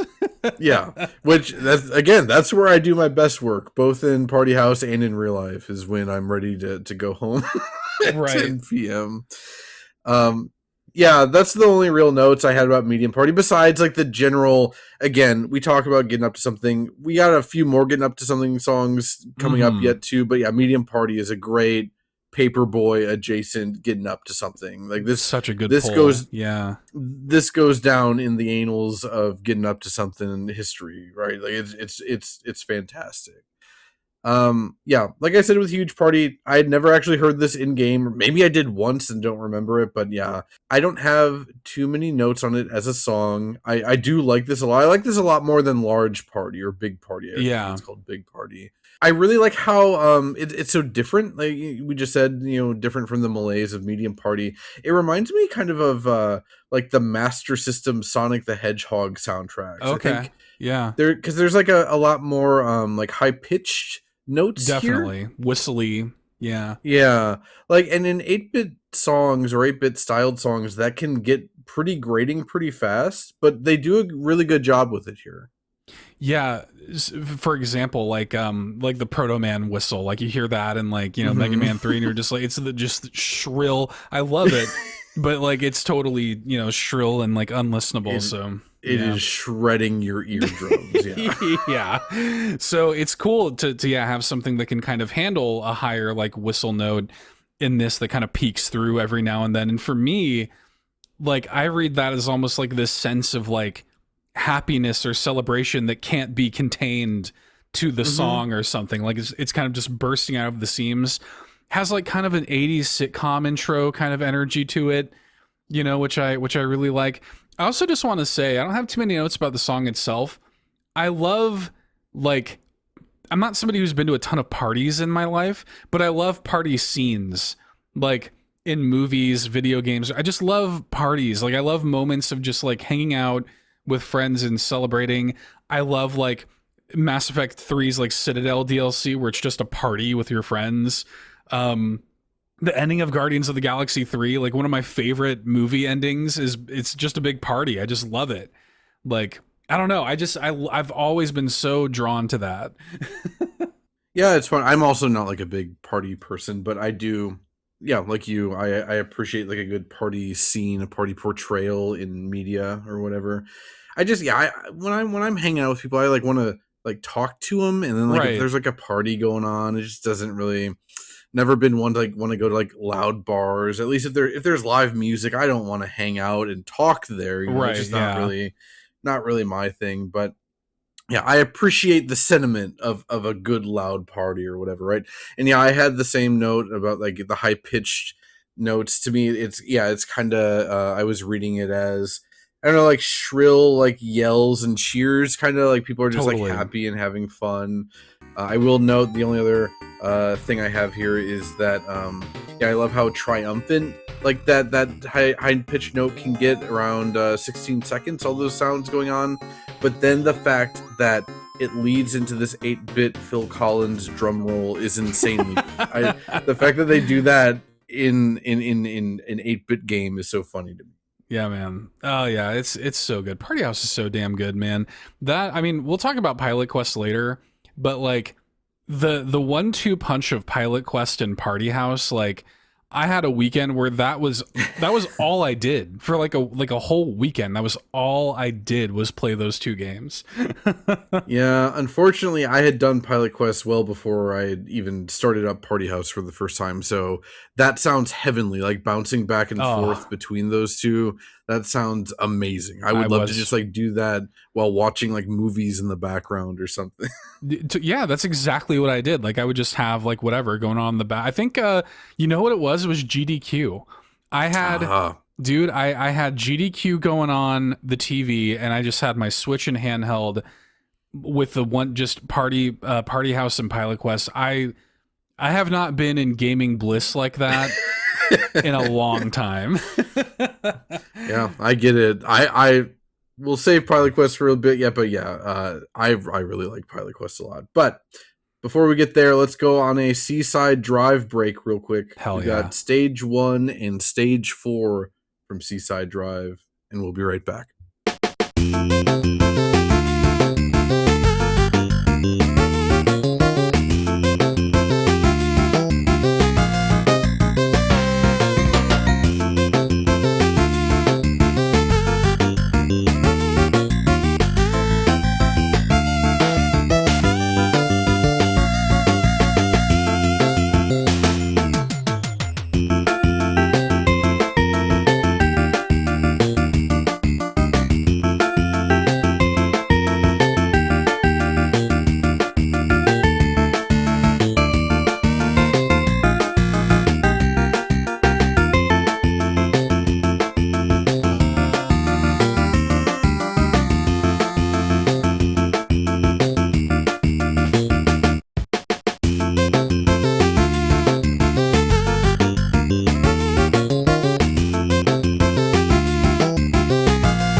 And again, that was stage 1 and stage 4 from Seaside Drive. Hey, that's like half the soundtrack from this thing.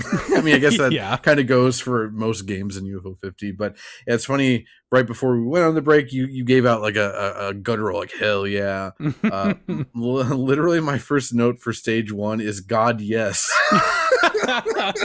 My first note for stage 1 is, shit, this might be my favorite song in the game, actually.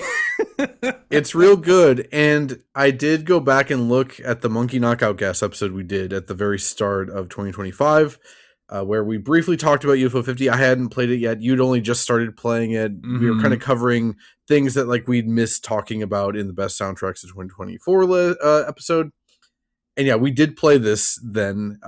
So this is like your rare, we're breaking double for this song. Does not happen on Bit Harmony very often, but I love that it's happening for this song specifically.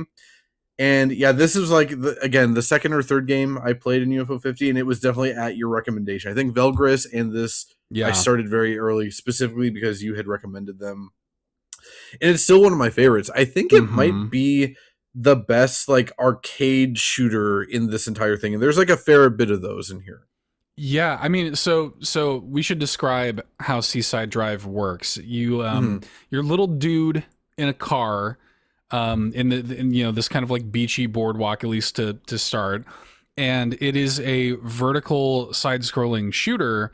The sort of gimmick of Seaside Drive, though, is that you have this kind of meter at the bottom of the screen that charges, and your shots, your bullets or whatever, will deal more damage the further your charge is. The trick is you have to be constantly moving the car backwards to recharge that meter. So like you can't just stay at the front of the screen or whatever where it's like nice and safe and cushy. You have to be like going backwards and, you know, and drifting and stuff to really kind of get the most out of your shots. And so it's this constant, like you're always having to worry about your movement, where you are, and also like getting the most out of your bullets that you're shooting. It's such a cool mechanic. It's so simple and elegant.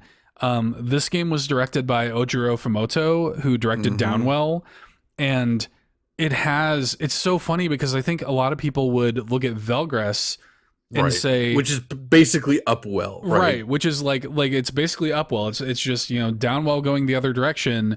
And you would think like, oh, well, that would make sense for Ojiro Fumoto to be the director of. No, he had nothing to do with it. This was the one and it's so interesting because when you know that, you can also kind of feel it, you know, like you can, like, I love that notion of like feeling somebody's indiscernible fingerprints on a game like this. Like this feels like a game made by the Downwell guy once you know that it was made by the Downwell guy. Yeah, I'm totally with you. Like, yeah, if you'd asked me when I first started playing UFO 50, which do you think is made by the Downwell guy? Yeah, sure, I would have said Velgris. But yeah, when you find out that it's Seaside Drive, for me, it's specifically, it's the meter that you're talking about. Like charging up that meter, not only doing it and how the meter looks, like the meter even looks like it's from Downwell, honestly. But the way in which you're doing it, which, yeah, like you're saying, your car or your vehicle, your character is driving to the right, but yeah, you need to constantly be braking or drifting or whatever to go left to build up your meter. And it's genuinely visceral. Like I don't use that word very often to describe video games. I think it's kind of goofy a lot of the time, but like it genuinely, like when you like hit left on the D-pad, like you're slamming on your brakes. If you're on the far right side of the screen and you have no meter and you hit your brake and you go all the way to the left, your meter will go like all the way up. Like it starts building more and more and more the further you go and the faster you go. That feeling alone is so cool. But then, yeah, he does such cool stuff with like the enemy designs. I think is it stage 2 that ends with like all the like big colorful like bouncy balls coming from the sky, and it changes how you have to engage with like the enemies, because most of the time, like you said, it's kind of like a vertical shooter. Like you're mostly shooting up or at an angle, but I think like that's done by hitting B. But if you hit A, you can go like shoot straight forward or backward. I think is how it works. It's been a while since I played, but most of the time you're, at least in the first stage, you're just shooting up. But then all of a sudden you get to the boss of stage 2, these giant bouncy balls, and you're having to alternate between shooting forward to the side or like at an angle or up. And then you're also having to balance driving under the balls versus like, oh, I can't quite fit there, I have to back off or whatever. It is, if I'm being honest, I think Seaside Drive is the game in this collection that I would most love to see like become a full standalone thing. I would love it if this thing was like triple the length and like really allowed room to breathe. Again, it's not a complaint as an inclusion in UFO 50. It's amazing. It is definitely one of my favorites. And I do think like Mooncat's soundtrack is probably number one, but this is really nipping at its heels for me for overall. sure. And yeah, I would truly love to see a full expanded version of Seaside Drive somewhere down the line. Yeah, and it also just has like so much damn personality with like the art direction of this is incredible. I love that little dude that like I mean, he looks so much like the Downwell guy who's just like a white blob of a guy. But this guy has like a pompadour and like sunglasses, and he's just in a little like red car, and he's just such a cool little dude. I just love him, and I love kind of that Miami like neon pink and purple sunset horizon with the palm trees, and just like, and then yeah, like eventually you get to, I think is it stage 3 where it's like ghosts and like skeletons and stuff, and like the boss is like a giant like hand, and it's just so, it's so cool. It has like just everything I love about UFO 50 at large is present in Seaside Drive. I also want to note that, yeah, you're saying the main character is cool, which he is. He's driving like this red convertible, and yeah, he's got like sunglasses, and he's shooting a gun or whatever. Pretty cool. But the ending of the game is you just get home to your mom's house, and she gives you like a pie or whatever, and then the final shot is him like jumping in the air with his fist up, like, oh yeah, like we got pie. Like it is so perfectly like well observed of the time period. Like this is how games ended back then. Like you would, as a kid, you'd be like, oh my god, this is like the coolest game ever. I'm playing this like freedom fighter that I'm trying to take out like terrorists and ghosts and whatever else on this highway as I'm driving, and then it turns out you're just driving to your mom's house for some pie. It's so good. It's the best. Yeah, I just love it. And I love like, yeah, you're talking about like the enemy designs, like how like I think in the stage 2 I think is the one that just starts off with a bunch of like, yeah, cubes kind of like floating around and stuff, and like lasers and missiles, and then yeah, it ends with like these colorful balls, and like the final boss is like a giant octopus who comes up in a few games, which is interesting. Is also like the final boss of Ninpak, and just really cool, man. I love this game. Yeah. When it comes to the actual music, I don't have much for stage 1, despite how good it is. Like I don't know that there's much I can like talk about it as a song. It does feel like a good mix of Outrun and Ninja Turtles, which again makes perfect sense. It's kind of sort of what this is. I mean, again, it's more of a shooter or whatever, but I just love how happy it feels. Like, yeah, again, this is genuinely what games looked and felt and sounded like in the 80s. Not all of them, obviously, but I don't know. They just felt so much more lighthearted and goofy, but they weren't lesser for it. That was just the tone they were going for back then. And yeah, I think Seaside Drive is maybe, again, besides Mooncat, maybe the game that made me like most nostalgic for this era of video games from UFO 50. And yeah, a large part of it is the music.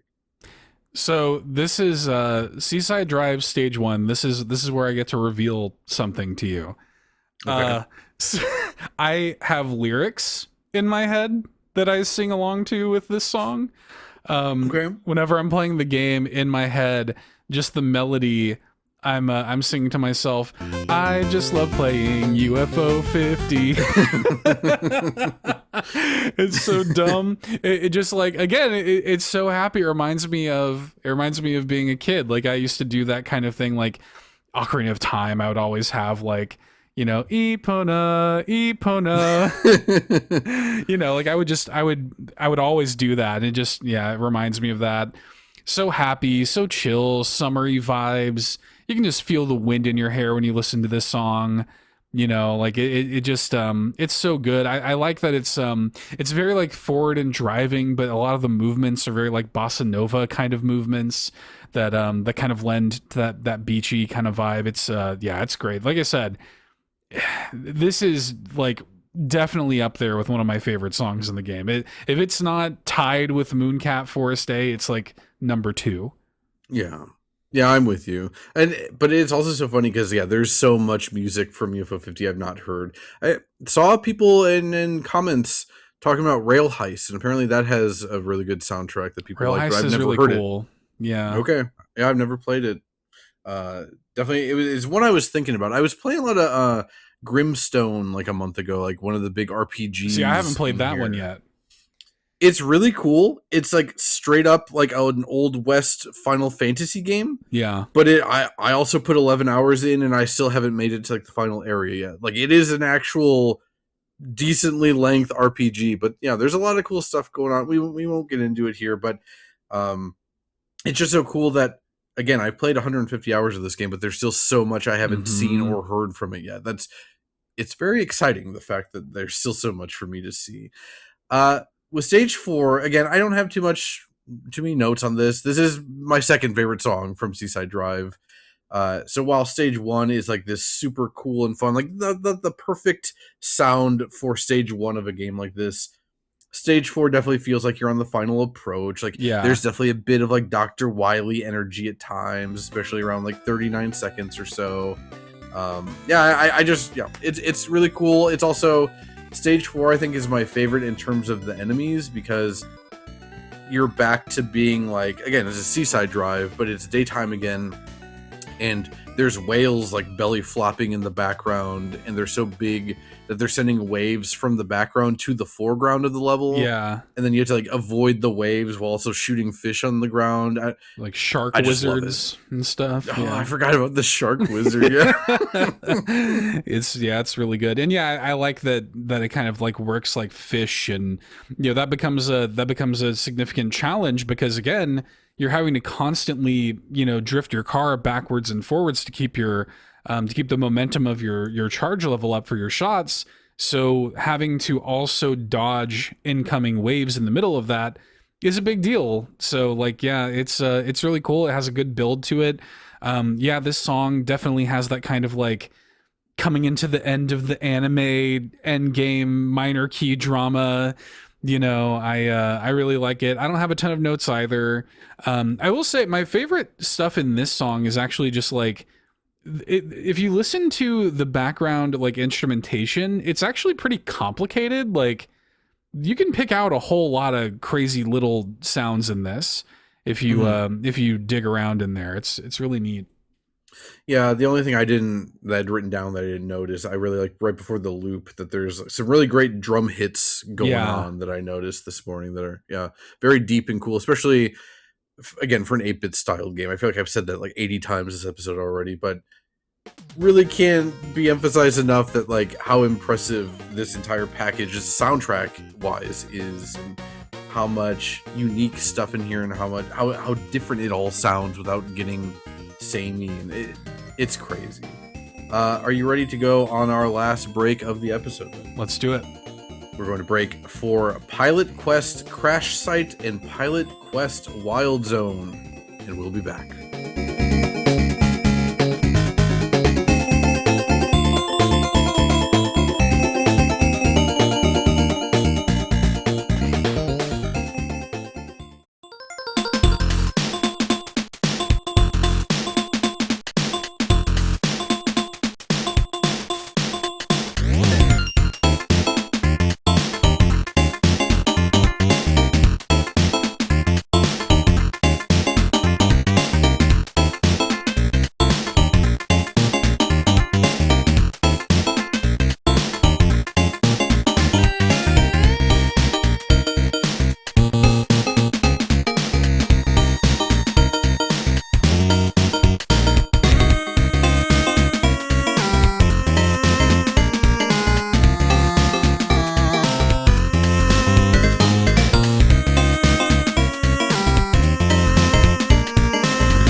And again, that was Crash Site and Wild Zone from Pilot Quest. Again, there's only like 3 more songs in Pilot Quest, and like 2 of them are just little jingles anyway. So we basically played the whole soundtrack for you. But yeah, these both are super, super getting up to something music. Like, these to me are the most getting up to something.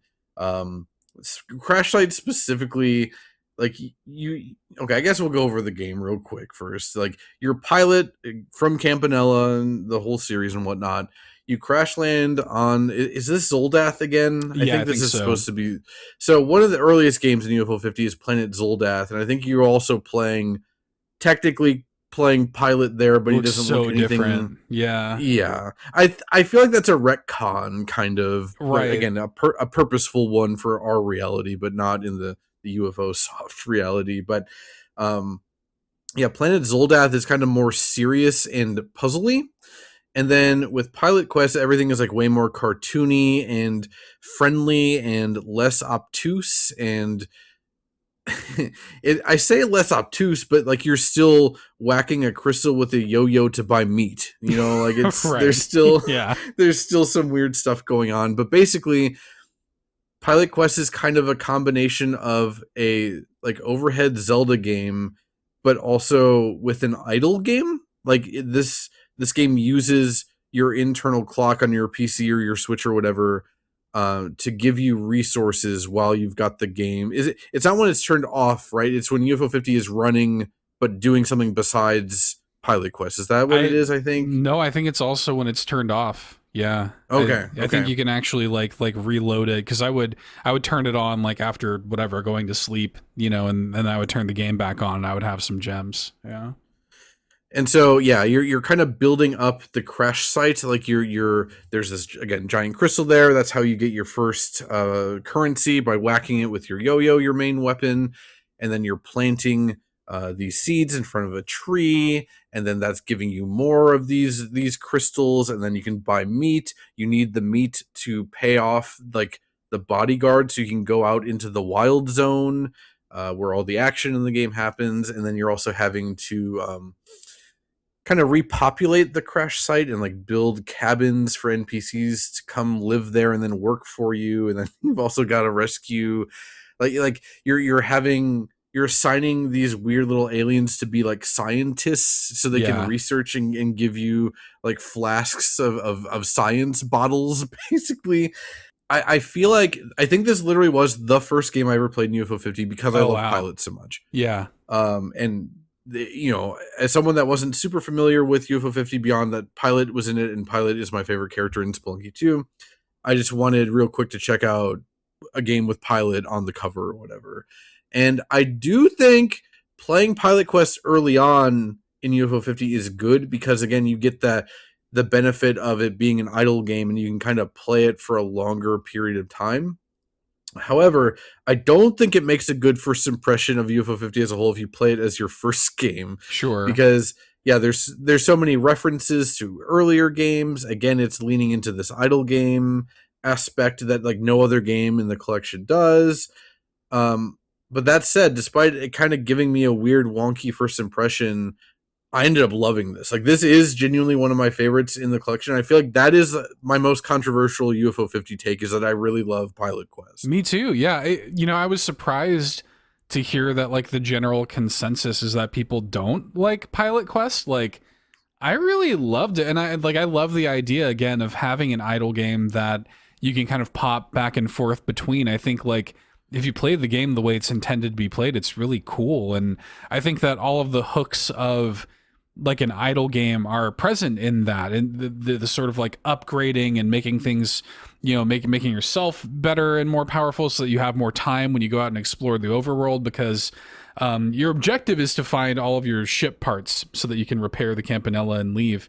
But the thing is the more meat you have to give the like slug bodyguard guy, the more time you have in the open world, And there are ways to give yourself more time as well, but you have a limited amount of time, and if you like die out in the open world, or if you run out of time in the open world, you lose all your stuff. So it's like this risk reward thing of, I need to kind of like go back before I run out of time. And in the early game, you might only have like 2 or 3 minutes or something to try to make a little bit of headway. And so the game is really pushing you and incentivizing you to get those systems in place and go and explore other games in the collection while you have like just gems being collected in the background. That's why I mentioned earlier, I was just playing whatever, an hour of Party House, and then going back to Pilot Quest just over and over and over, and just bouncing back and forth. And dude, it was amazing. Yeah. Pilot Quest is maybe the game, maybe this is the only game really this happened to me with UFO 50, where I beat it and I felt sad that it was over. Like, sure. Because it was like you were saying, it's kind of something you can like check in on and like progress a little bit and then bounce out and do something else and come back in. Like, it became kind of like this, your home base, or my home base in UFO 50 for a little while. It also made me think of being a kid playing GameCube Animal Crossing, where they had all those NES games in there. So like, I would go do stuff around my town, doing all my chores in Animal Crossing, and then take like a Donkey Kong or Balloon Fight break for a little while, and then go back out and do more stuff. You know, I love the idea of that. I love that they brought that back in the New Horizons 3.0 update also. I discovered I actually like Dr. Mario more than I thought I did because of the Animal Crossing Dr. Mario 3.0 rules. update. Yeah. I never got into it very much until, I mean, I'm still not super into it, but I understand its appeal a bit more now. It never hit me like Tetris or whatever, but sure, it's a pretty decent falling block puzzle game. But yeah, I really like that about Pilot Quest. I think probably my guess for why people don't like Pilot Quest, besides not maybe they don't gel well with the idle progression stuff, or like, not, you know, I think probably a lot of people just want to focus on one game at a time, or maybe just a couple at a time, and this is not conducive to if you're only playing Pilot Quests. right. You know, that coupled with the fact that like, yeah, the action does suck. Like, you know, your yo-yo is not very good. It doesn't have that much reach, and like early in the game when you don't have much in the way of resources and you're only getting like a couple things of meat like per run, it can be a bit brutal. Like, oh, I got hit twice and now I'm basically dead, even though I just got out here, you know? I think that probably turns people off. And it was a bit jarring for me at first too, especially it being my first game in UFO 50 I was playing.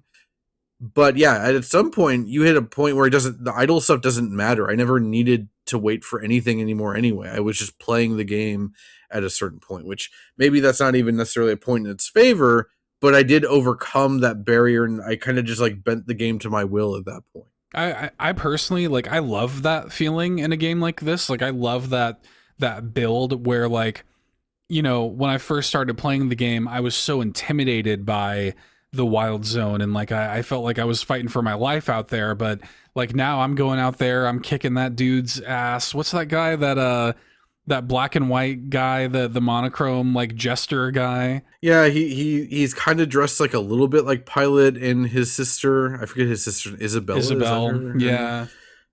He's kind of dressed like them, but he's like a scumbag. kind of. Yeah, I don't remember his name. He has like a goofy name too. Like, I don't remember. Yeah, but he can like show up in like random parts of the world, and like at first, like he's super dangerous. Like he'll kill you like nothing. But then eventually, you know, you kind of, especially to get the cherry in Pilot Quest, like taking him down, it's so satisfying. It's so cool. Like such a cool sense of build. Yeah, I really loved it. And again, it has like all of that personality that I appreciate about these UFO soft, you know, kind of Campanella spin-offs as well. Like these feel like UFO soft games, you know? Right. They genuinely, yeah, they do a really great job of that. Even in like little things, like the first Campanella follow-up is a spin-off. It's the Great Bell Race or whatever it's called. And that's just like a racing game with UFO or with Campanella physics. And like, even though it's very basic and simple and whatever, there's just enough with the aesthetics. Like it still feels like a UFO soft game, and it feels like it belongs in the Campanella universe or whatever. Yeah. I know that sounds extremely dorky, but yeah, I love that about, specifically about all the pilot related stuff. Like it really, it grounds you in the pilot stuff, I guess. Also, if we're talking about stuff I'd want to see, I would also like to see Pilot get his own game. I like standalone from UFO 50. I think that would be pretty fun. Or give me a UFO 52, or just give me another 50 games. It shouldn't take that long to make. Yeah, should be pretty easy. When it comes to the music, I don't have too much else to say about Crash Site. Like we kind of talked about everything I wanted to. I'll just note that around 34 seconds in, there's like this droning, warbling synth. I have that really exact note. Yeah. Yeah, I just love it. I love, again, getting up to something. It just feels funky. Yeah, this has a real like no one can stop Mr. Domino energy to it. This got some walking down the street music, isn't that what that the comment was way back then? Yep, walking down the street music. That's what Crash Site is kind of giving me. There's my favorite thing about this song. There's a real subtle, like little palm muted guitar kind of sound in the background. And what I love is when you get to the Wild Zone in that song, that same subtle guitar strum from the Crash Site is there still, but it's like not muted anymore. Like they play it kind of like openly, and it's just a nice touch of almost like, like, for some reason I wanted to quote Gorillaz, just finally someone let me out of my cage. It has that kind of energy to it. I mean, yeah, I had a similar note of like, yeah, Wild Zone compared to Crash Site, it just feels like you're moving with more purpose when you're listening to the Wild Zone music. Yeah, I get it. Yeah, and Wild Zone also just has one of those melodies that, like, this is gonna sound like an insult, but I mean it as a compliment. It has one of those melodies that you can tell the composer knew it was going to be annoying to hear over and over. One of those melodies where it has that quality of like, like here we go again kind of thing. Like, I don't know, something about that is really charming to me. Like the music in Spelunky, for example, like the mines in Spelunky, like I can hum that tune in my sleep from both, Spelunky 1 and 2, like just because that's what you're going to hear the most. And Wild Zone, I think, has a similar quality. I also think that structurally, it almost sounds like in another world, it could be like a song from a Pokemon game or something. Yeah, you're right. So, it does sound, even just listening to it in my head right now, I totally get what you're saying about the Pokemon song thing. Yeah, so it's cool. I really, again, the game doesn't have too much music because it really is a game of two parts. Like the Wild Zone and the Crash Site are the locations in the game, so it kind of makes sense. Yeah, then you also go into like these vaguely Zelda adjacent like dungeons, but it's just kind of that song isn't really melodic the same way these two are. That's why we didn't play it, but. Yeah, it's a pretty cool game. Also has like a bunch of randomized elements to it. Like all the dungeons are like randomly placed in the world. Like the overall general structure of the overworld map is not always, but like it still has a similar layout. But where the doors and stuff are to go into the interiors are different, which I think is also very fun. A fun way to try and introduce like randomization into an 8-bit styled game or whatever. That's all I have for Pilot Quest then. Before we get to the YouTube comment oversharing corner, were there any other games, without getting too in-depth into them, that you wanted to shout out here as like favorites or things worth checking out in UFO 50? There's a bunch. I mean, we already talked about Mini and Max. I won't get super into all of these, but there's so many. I want to give a special shout out to Barbuda for a few reasons. I love that game. First of all, I think it's great, but really I just love the audacity of that game. Like, I think that most people, because it is UFO Soft's like first game, and so it is chronologically the first game in the collection, just about everybody I know that played UFO 50 went for that game first. And I just love the audacity of making that the game that most people are going to experience for the first time. It is the most There's no music. Like, it is within seconds of starting it, the game is already trolling you.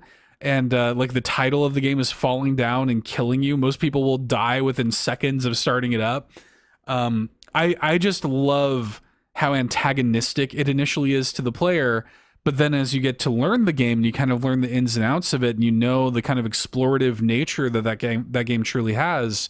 Like, you really can see that they were cooking with Barbuda, and I love like the tonality and the sprite work of it, and that game was one that really grew with me over the course of me playing the game. Where when I first played it, I spent a little bit of time with it, but I kind of wrote it off and moved on to something else. And 50 hours later or something, I was like, I'm gonna go back and play Barbuda, and I just got like I was so charmed by it, and I couldn't put it down until I had cherried it. I just love that game. So yeah, I'm with you. Barbuda is maybe when I realized just how much I loved UFO 50, because the way I approached UFO 50 was kind of like if I just downloaded a giant pack of ROMs in the 90s, and like I was just jumping all over the place. Like, I would stick with the stuff that really was hitting, but I wasn't going in any particular order. And so, yeah, I didn't touch Barbuda till a couple months after I had gotten the Switch version. And yeah, everything you said, super accurate. And then it has this feeling, I don't want to always compare things to Dark Souls, so maybe I won't. Maybe I'll compare it more to La Mulana, which I think is a more one-to-one comparison anyway. Yes. But like, when you start figuring out the secrets of Barbuda, it is some of the most satisfying gameplay I've ever experienced in anything ever.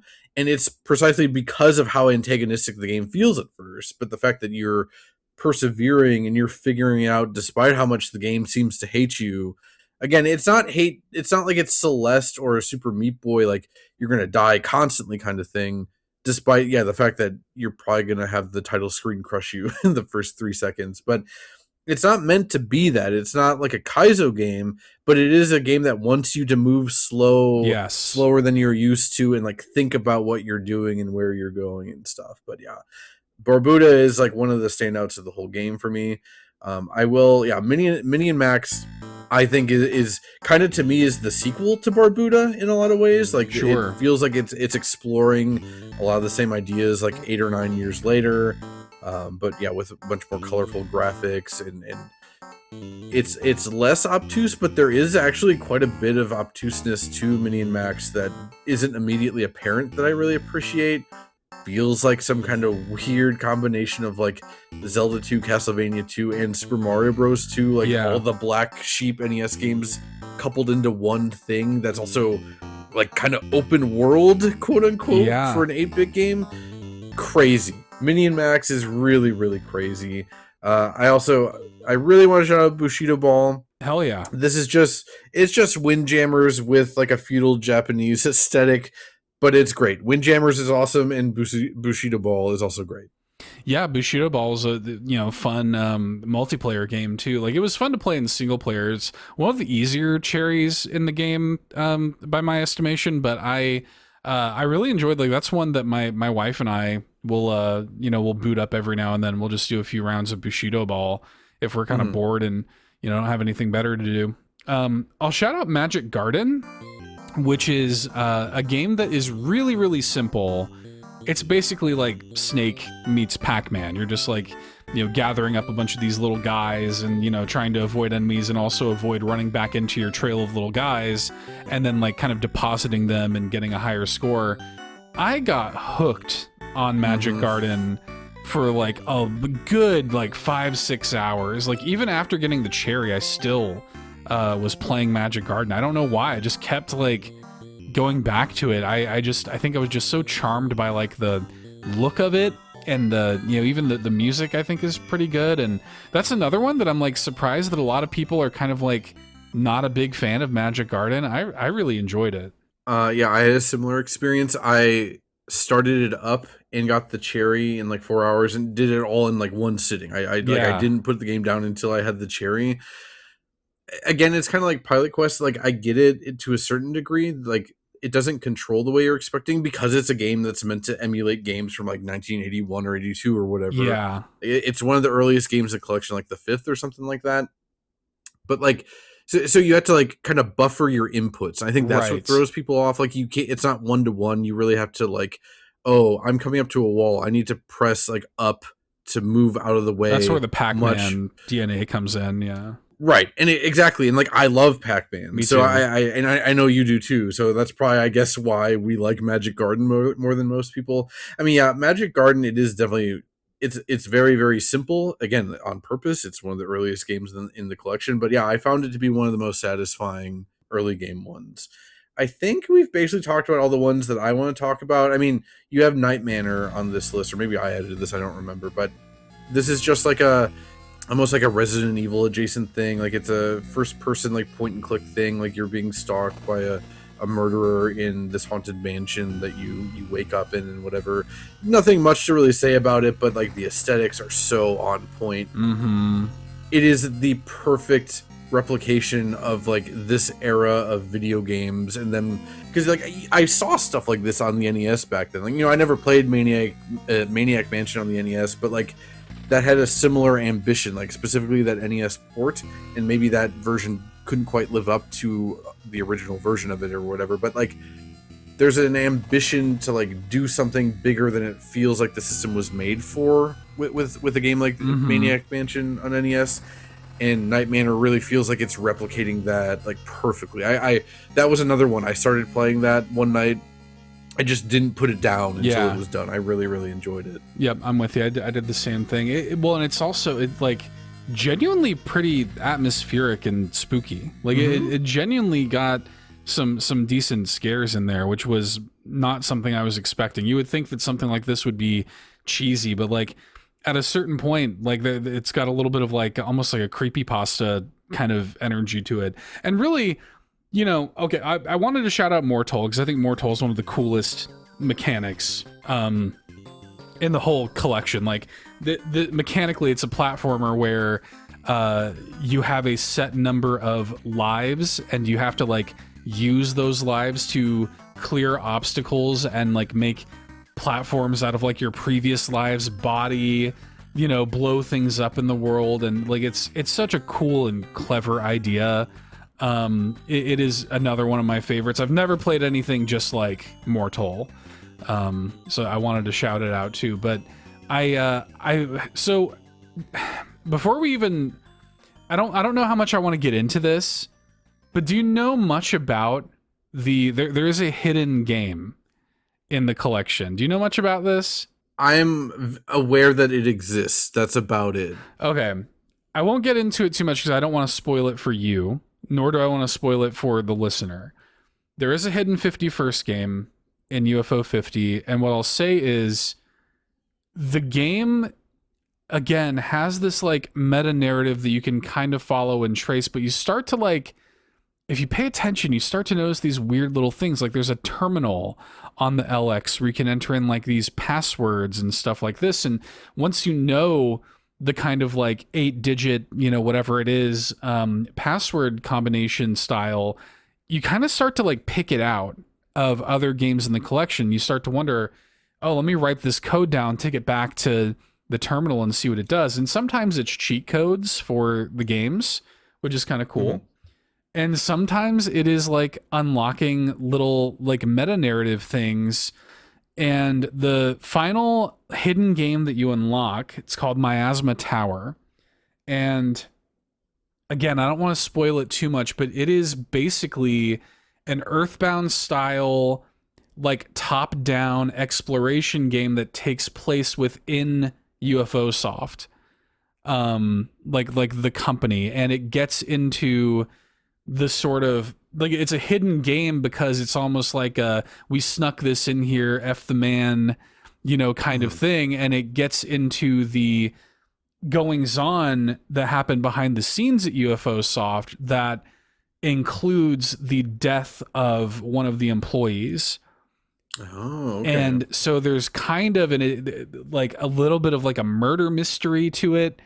And it kind of gets into why UFO Soft collapsed, and it is fascinating. Like, if you're anything like me, if you're the kind of person that loves to go down like rabbit holes, creepypasta stuff, like hidden dark, meta narratives in games, like UFO 50 has that too, which is crazy.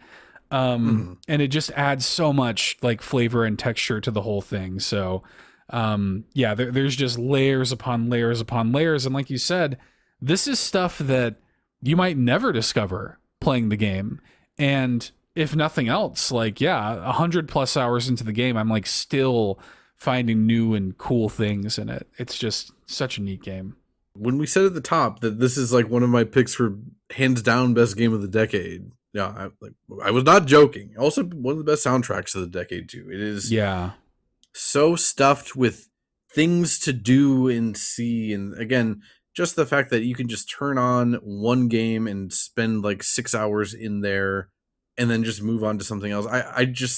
It's beautiful. Again, reminds me of downloading like packs of ROMs in like 2002 and like playing 5 minutes of Final Fantasy V with a bad fan translation back then. Yeah.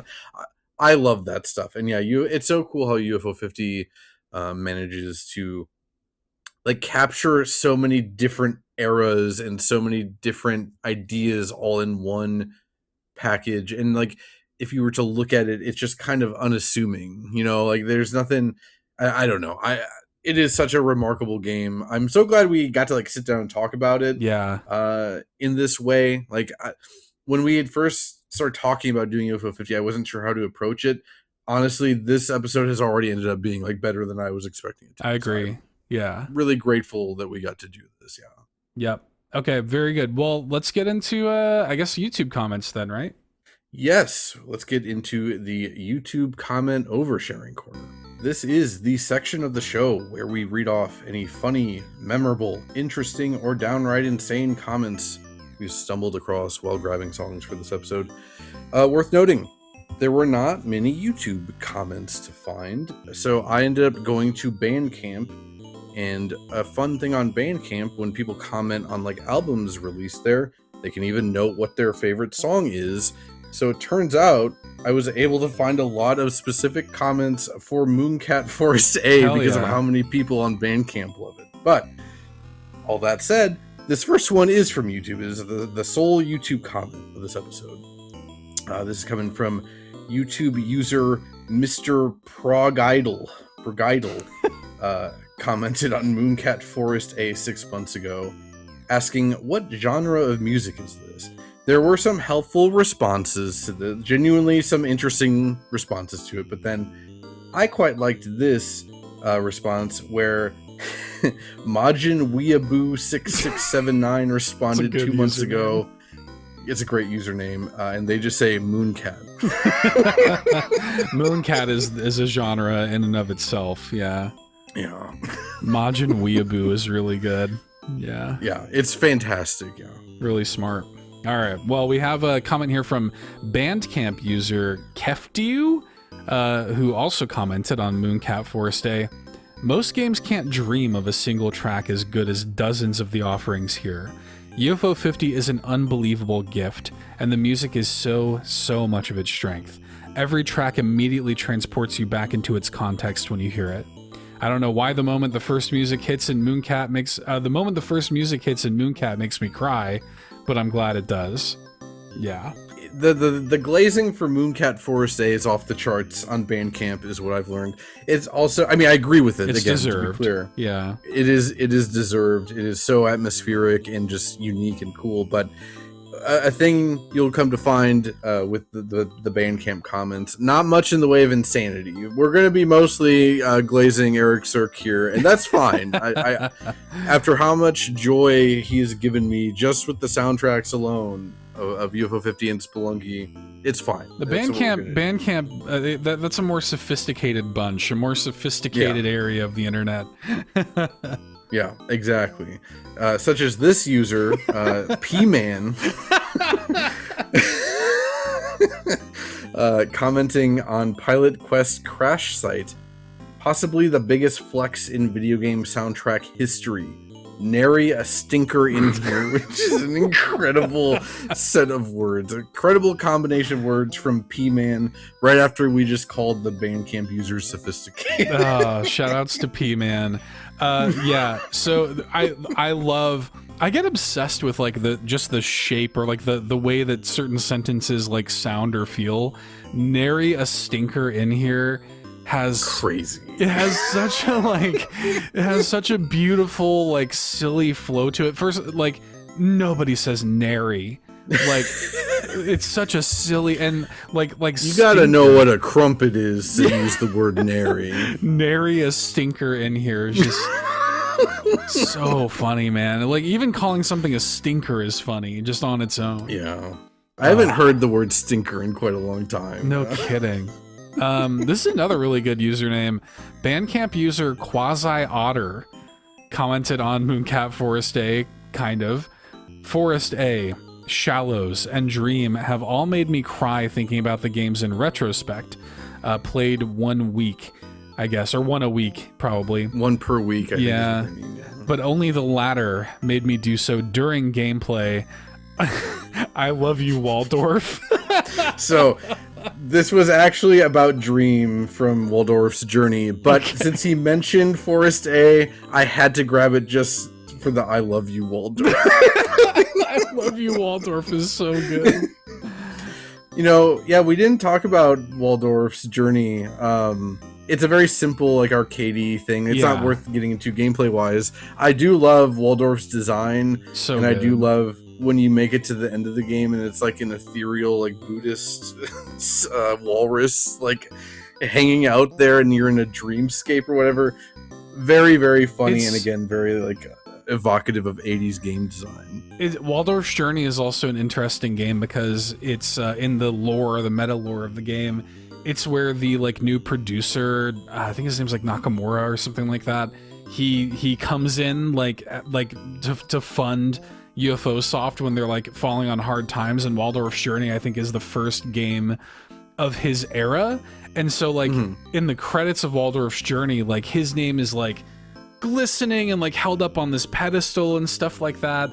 And then obviously, you know, when the money gets involved, that's where it all goes downhill from there. But it gives this texture to Waldorf's Journey of almost like a one last shot kind of thing, almost like a, you know, like this floating through this ethereal dreamscape before you're being hunted by like, and you and your whole family are being hunted by like poachers. You know, it's almost like the Final Fantasy thing. Like it was the Final Fantasy because it might have been the last game that Square made back then. Yeah. So it's got that kind of energy to it. Next up, we've got Bandcamp user Bullseye Clayton commented on Pilot Quest Crash Site. Great music to yo-yo to, and hell yeah. No real notes on that, but yeah, the first thing you do in Pilot Quest is you go up and you hit the crystal to the beat of the song with your yo-yo. Definitely. Yeah, for sure. Bandcamp user benthos.pdf commented on Mooncat Forest Day. Why does this have such achingly beautiful microtonal melodies? Why does this have to go so damn hard? I feel like I'll be checked into my personal chiptune purgatory for all time. Another example of the Bandcamp comments being a bit more sophisticated. Bandcamp users know how to read, apparently, because I've never seen a YouTube user use microtonal melodies. Absolutely not. Yeah, achingly beautiful. Yeah, it's true. It is. It really is, yeah. I do think that was the last Forest A Mooncat comment, surprisingly. It only took up like 3/4 of our comments. Next up, we've got Bandcamp user Hub commented on Seaside Drive Stage 4. I've only played about 13 games so far, but I'm already sold. A lot of the music in the games just hit in all the right spots that fits for each game. Seaside Drive is easily one of my favorites. I mostly just added this in here as, again, kind of to underline the entire point that, like, this dude has only, quote-unquote, played 13 games in UFO 50, and, like, he's forming opinions, he's making memories of specific games and specific songs, and, like, wanting to come in here and talk about it. That dude still has, like, 37 games to play, you know? Like, that's so cool. I just love that. Yeah, it's so sick. I mean, it's just, like, Yeah, it's like a toy box, which is funny because that's the word I was going to use, and my eyes fell on that word in this next comment. Bandcamp user Mo. So I'm not going to do a Mo from The Simpsons impression when reading this, but I do want y'all to envision this being said in Mo's voice, who commented on the entire OST. Not sure how Suhrke just vomits out catchy tunes like no one's business, but I'm not complaining. It's a toy box of an album. So there you go. Yeah, this is a great comment. Again, the vomits out catchy tunes is already fantastic. But then, yeah, describing it as a toy box of an album. Yeah, it hits that toy box vibe so well because of how varied it is, how vast it is. But it's funny, too, because whenever I've tried to sell people on Spelunky, especially 2 in particular, I always say it's less like a game that you're trying to beat and more like a toy box. Like, it's just giving you opportunities to have fun. That's kind of what UFO 50 is. It just gives you a whole bunch of different contexts for that fun.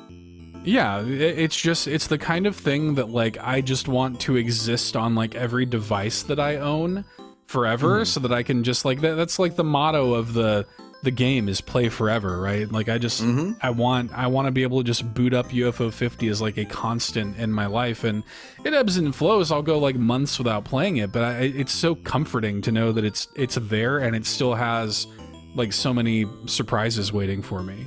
Yeah, I hadn't played regularly since, like, I don't know, October or November, and then when Boogs was visiting back in February, we ended up playing Party House and Bushido Ball, and that just reignited, and I was, for like a month there, I was mostly just playing UFO 50 again. I got, like, 8 more cherries and stuff. It's a blast, and yeah, it's nice to know that, yeah, now I can, like, let it rest a bit again, and then come back 6 months, a year, 2 years, who knows, and start playing Mooncat. I will get the cherry and Mooncat at some point. That's my vow now. Hell yeah, very, very good. Okay, that's it for the YouTube comments, or the Bandcamp comments, I guess. Yeah, the Bandcamp comment oversharing corner.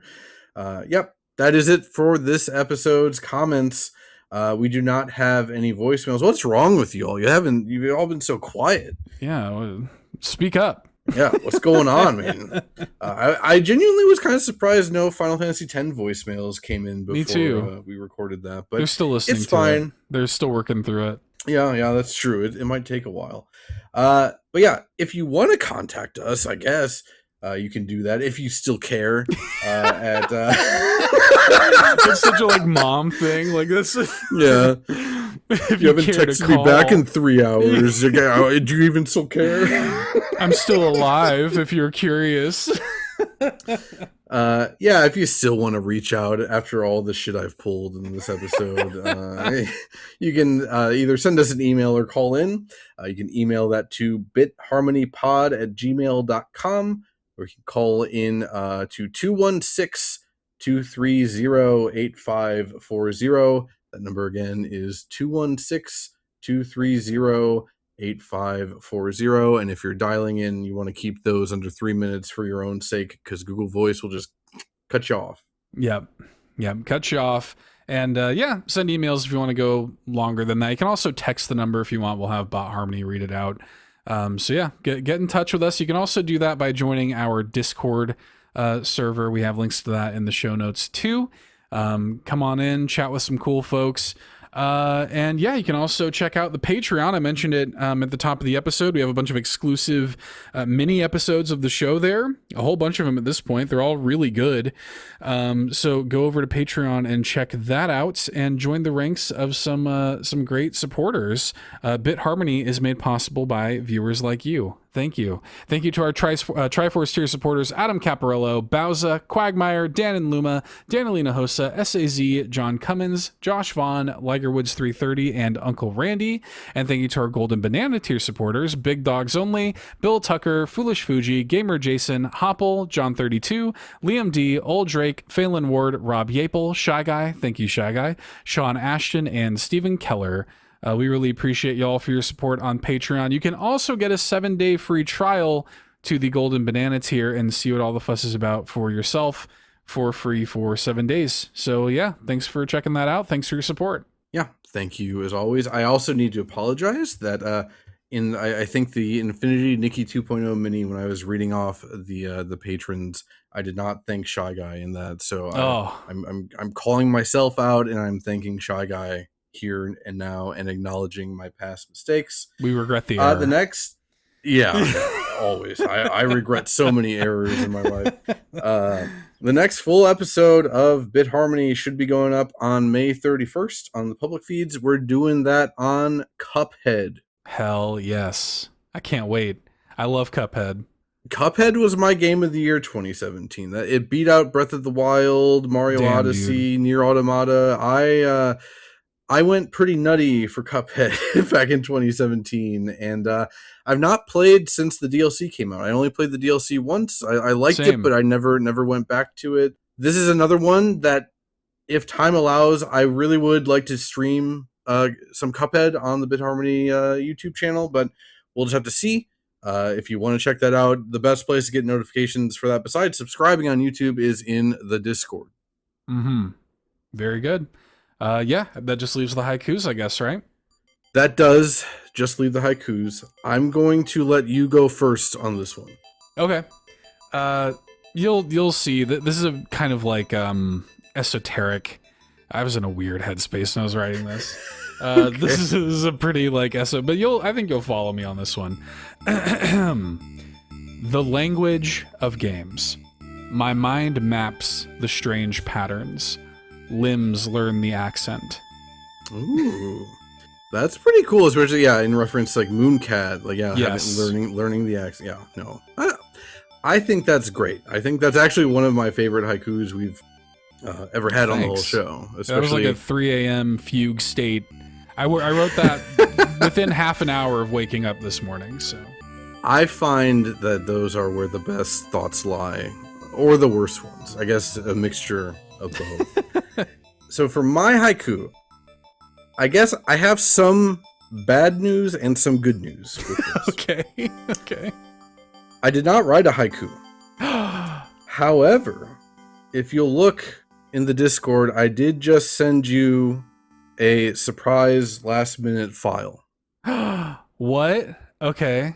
Wow. Okay. What a treat. All right, let's. If this were to ever happen, it felt like the UFO 50 episode was the time for it to happen. But I'll let you play it and discover on your own. Okay, I'm like nervous. All right, let's. I don't think you should be nervous. Let's listen to this then.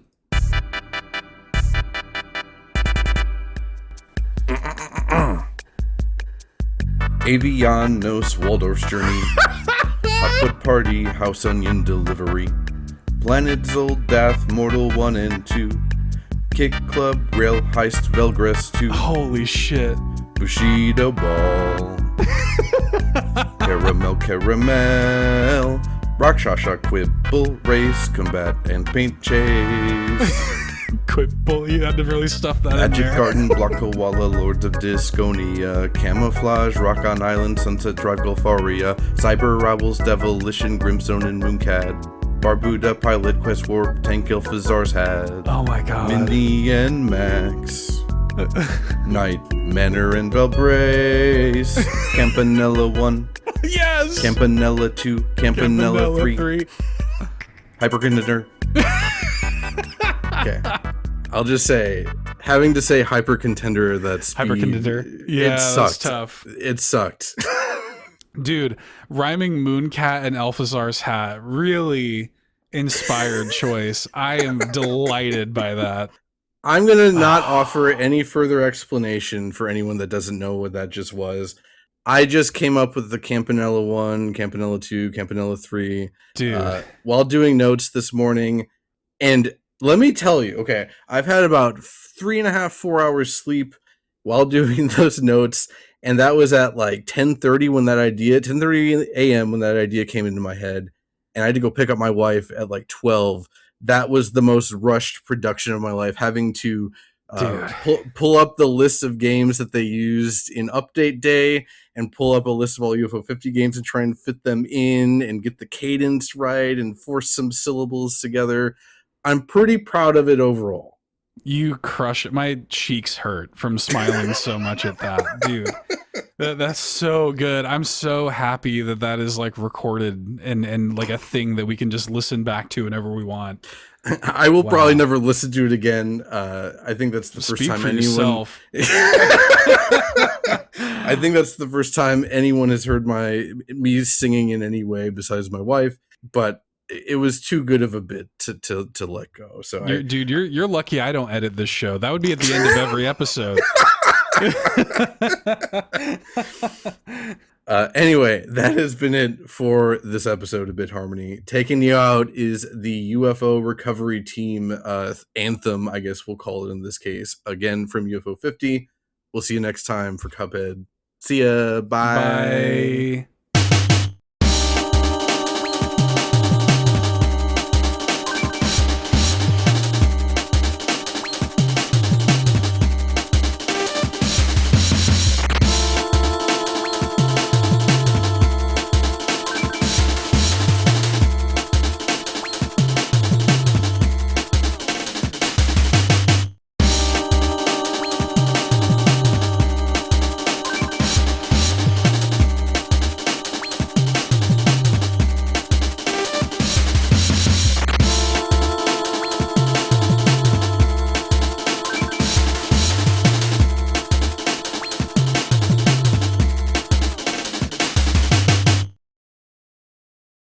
I just love playing UFO 50.